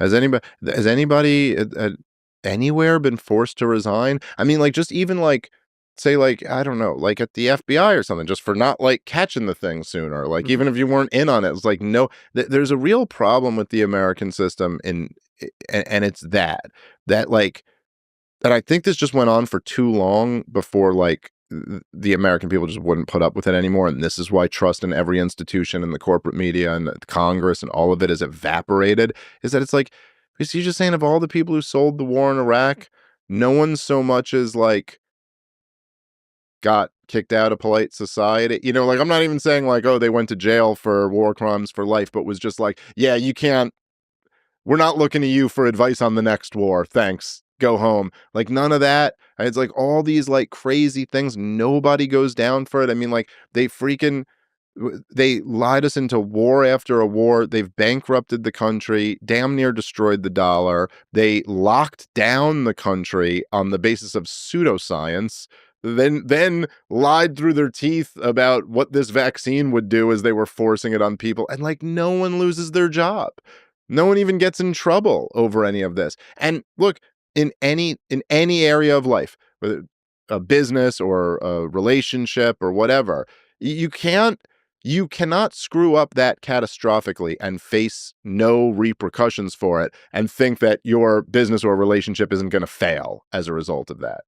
I think ultimately there's been a lot of wake up calls, and I think we're going to build a better society from it. The like better institution. I believe I hope you're we right. might, more transparency, more like authenticity. I think also the Democratic Party has learned the lesson of like you have to have candidates that do. I don't give a shit about podcasts, but do podcast like things, meaning reveal themselves as human beings. I think it's one of the best things that happened in this last election. And I'm not saying like I did think they were great, but I'm not saying that like any of the Trump podcasts were perfect or like maybe there'd be a better way that they could be done.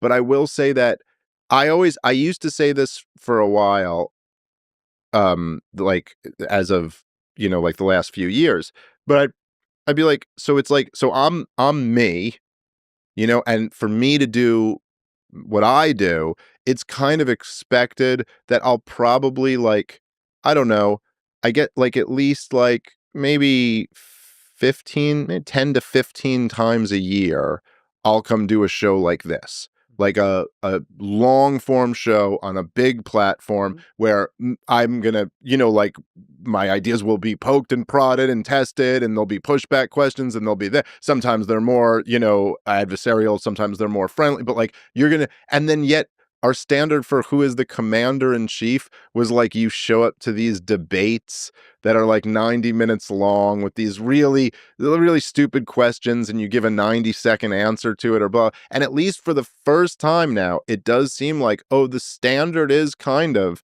you're going to have to do a long form show where people, you really have to have, and that I think is long term a real positive development, like you just kind of know going forward the Democrats, right, which I think is kind of what you were saying, right? You can't run a Kamala Harris if she can't do a long form interview. You got to run somebody who's able to sit down and express themselves and have real genuine thoughts, or at least try to convince people they have real genuine thoughts, at least, and that's very different in a way than, I look back at some like the most talented politicians of my lifetime, which I'd have to say the two were Bill Clinton and Barack Obama, just like the most talented traditional politicians. Trump's like the anti-politician, but like they were like the traditional and just unbelievably, but they never had to do that.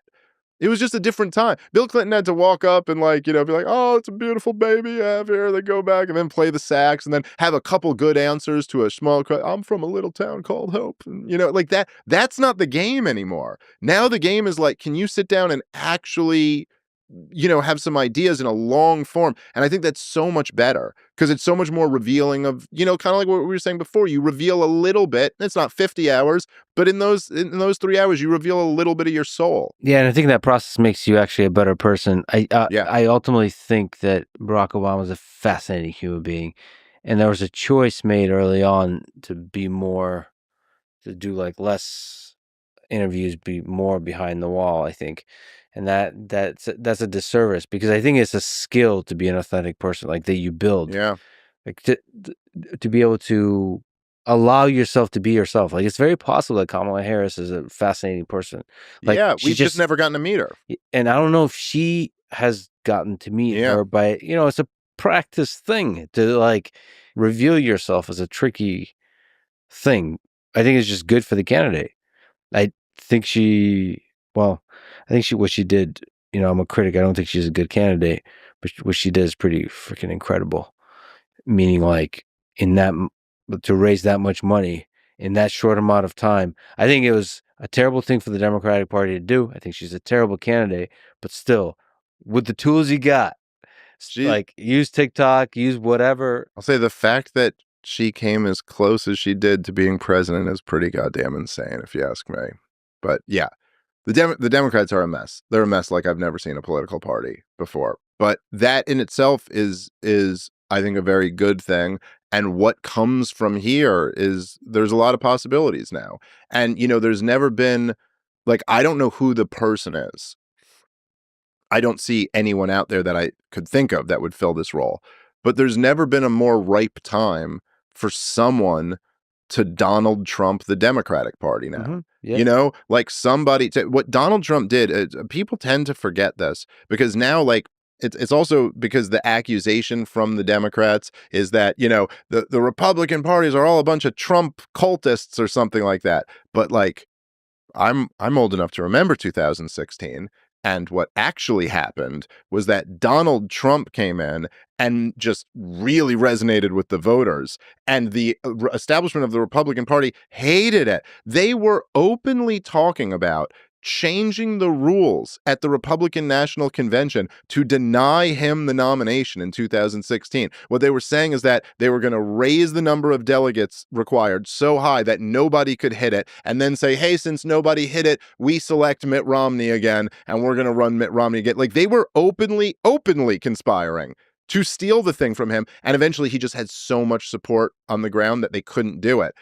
Right now, someone could totally do that to the Democrats. But the thing is, it would have to be somebody outside of the three-letter agency control, because that's what everyone's rejecting right now. But if you were to actually sit there and go like, and even policies I don't necessarily agree with, but there are a lot of policies that if it was actually like a pro-labor working class party, you could, Bernie Sanders showed you a little bit of what's possible. And this was from like an 80-year-old socialist who didn't really have the balls to go through with it at the end of the day. Like if somebody younger and a little bit more with the current zeitgeist were able to do that, that could happen. I mean, I legitimately think that AOC can develop into that candidate. She might not be there yet, but I think she can develop into that. It could be out there. It could be. I don't know. I don't see AOC being the one to do it, but I could be wrong about that. She's got some qualities, unlike almost all the other ones you could think of.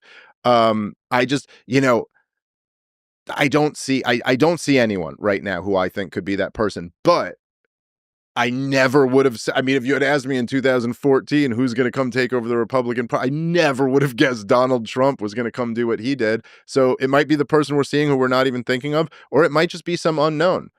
Same with Obama was an unknown. I mean, obviously he had very powerful people behind his presidential run. It's not like he was a true, just like grassroots guy, but he wasn't anyone we would have been necessarily thinking about. I mean, he gave that big speech at the 2004 DNC, but that was it. That was the thing he was known for. Is he gave one great speech at the besides that, he was a state senator and then a junior senator. No one's thinking he was going to be the next president. It could be like a Jon Stewart type character. Of course, I don't think he would ever. I honestly don't think a comedian will ever run, but I never thought Trump would ever run. So There is something about Jon Stewart that is he's, and obviously I disagree with him on a lot of stuff too, but he is an authentic person. And there's something about that that gives you a huge advantage, particularly in our current political climate. People are so sick of the phoniness.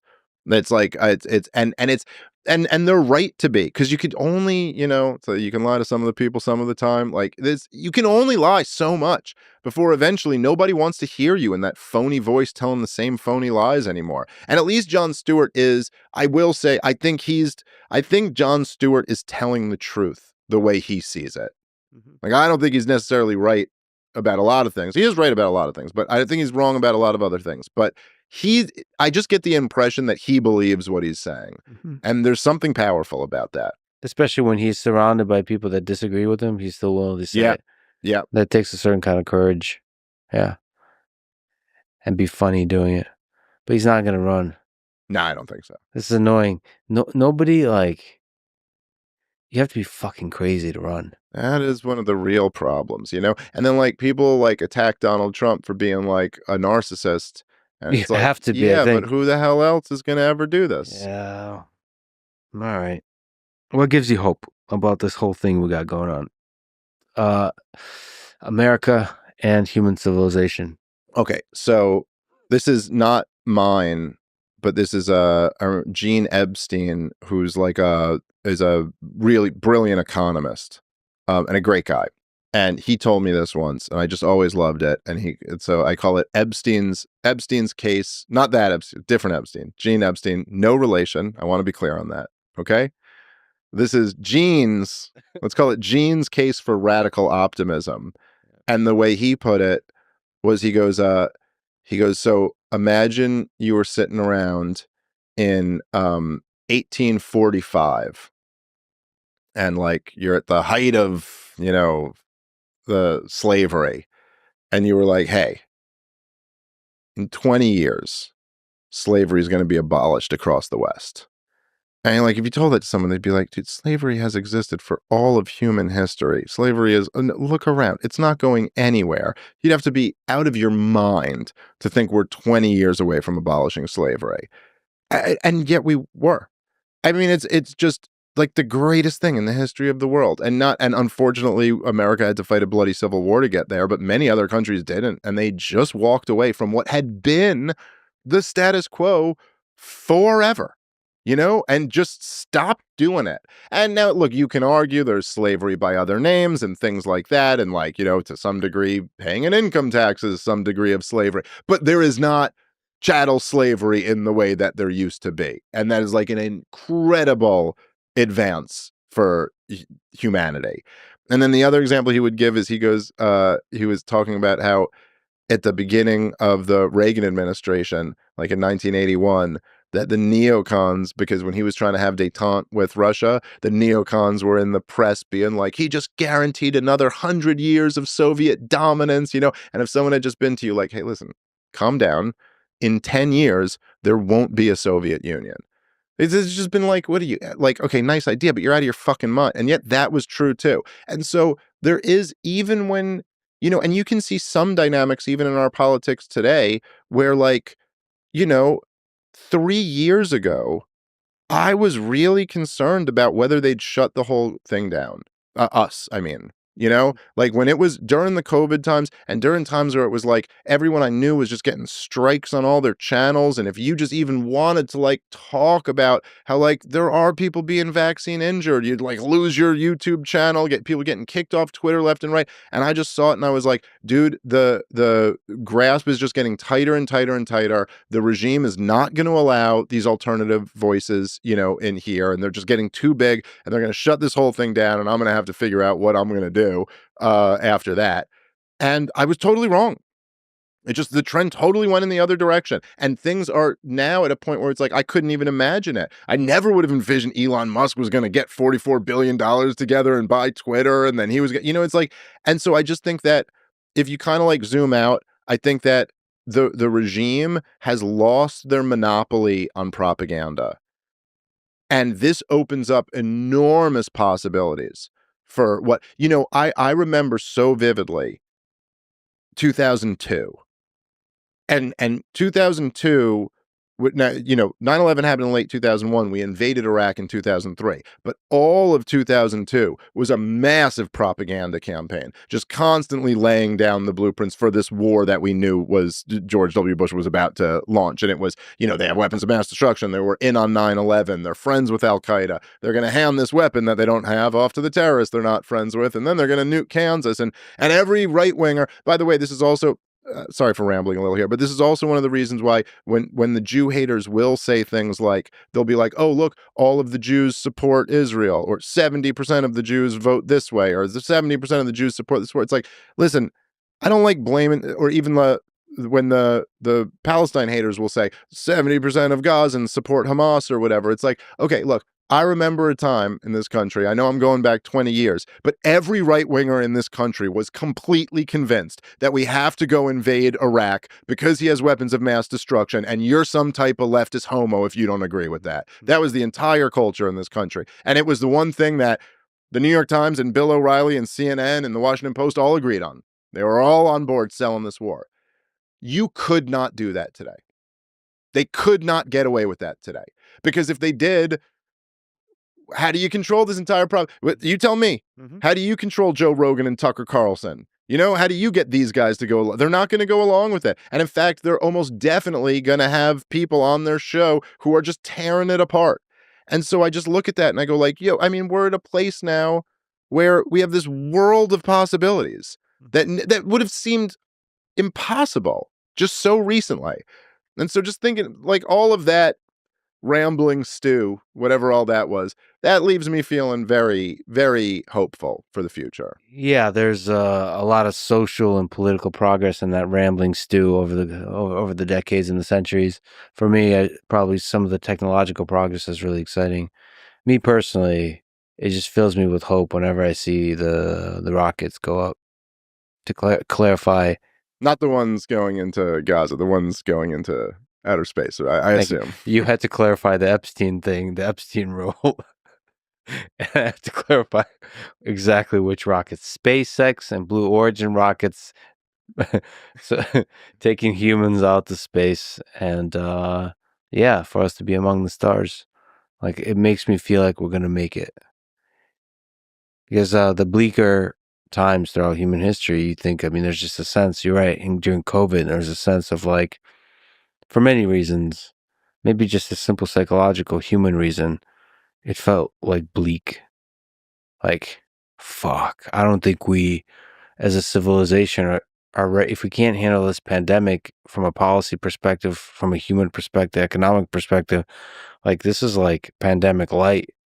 There's going to be other bigger troubles coming our way. Yeah. And then now you have this kind of, again, the rockets are going up. It's like first of all, we'll colonize space and other planets, and we're inventive motherfuckers. We'll figure it out. Yeah. And then certainly, you know, like for me, just personally, because this has like really touched my life, but you know, the innovations in medical technology are just stunts. And you know, my son had a congenital heart defect, had open heart surgery when he was 3 days old. And I mean, this is like something that 20 years ago I would have lost my child, you know, and he's fine. just absolutely fine, because it's just amazing what these surgeons and cardiologists and, neonatologists and all of them, what they do now is like goddamn magic. And so there was always something about that would, it was almost like that inoculated me against ever having a sense of like, well, I wish it was a previous time.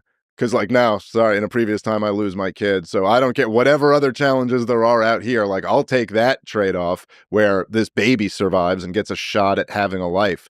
And there is a lot of that stuff is just kind of easy to take for granted. And it's like, when it touches your life, you don't take it for granted as much, but it's just like, now it really is, there are miracles going on all over the place now that like everybody in human history did not have access to. All right, brother. It's great to finally meet a friend and have a conversation. Yeah, I really enjoyed this. And I can't wait to talk to you again, brother. Absolutely. Thanks for having me.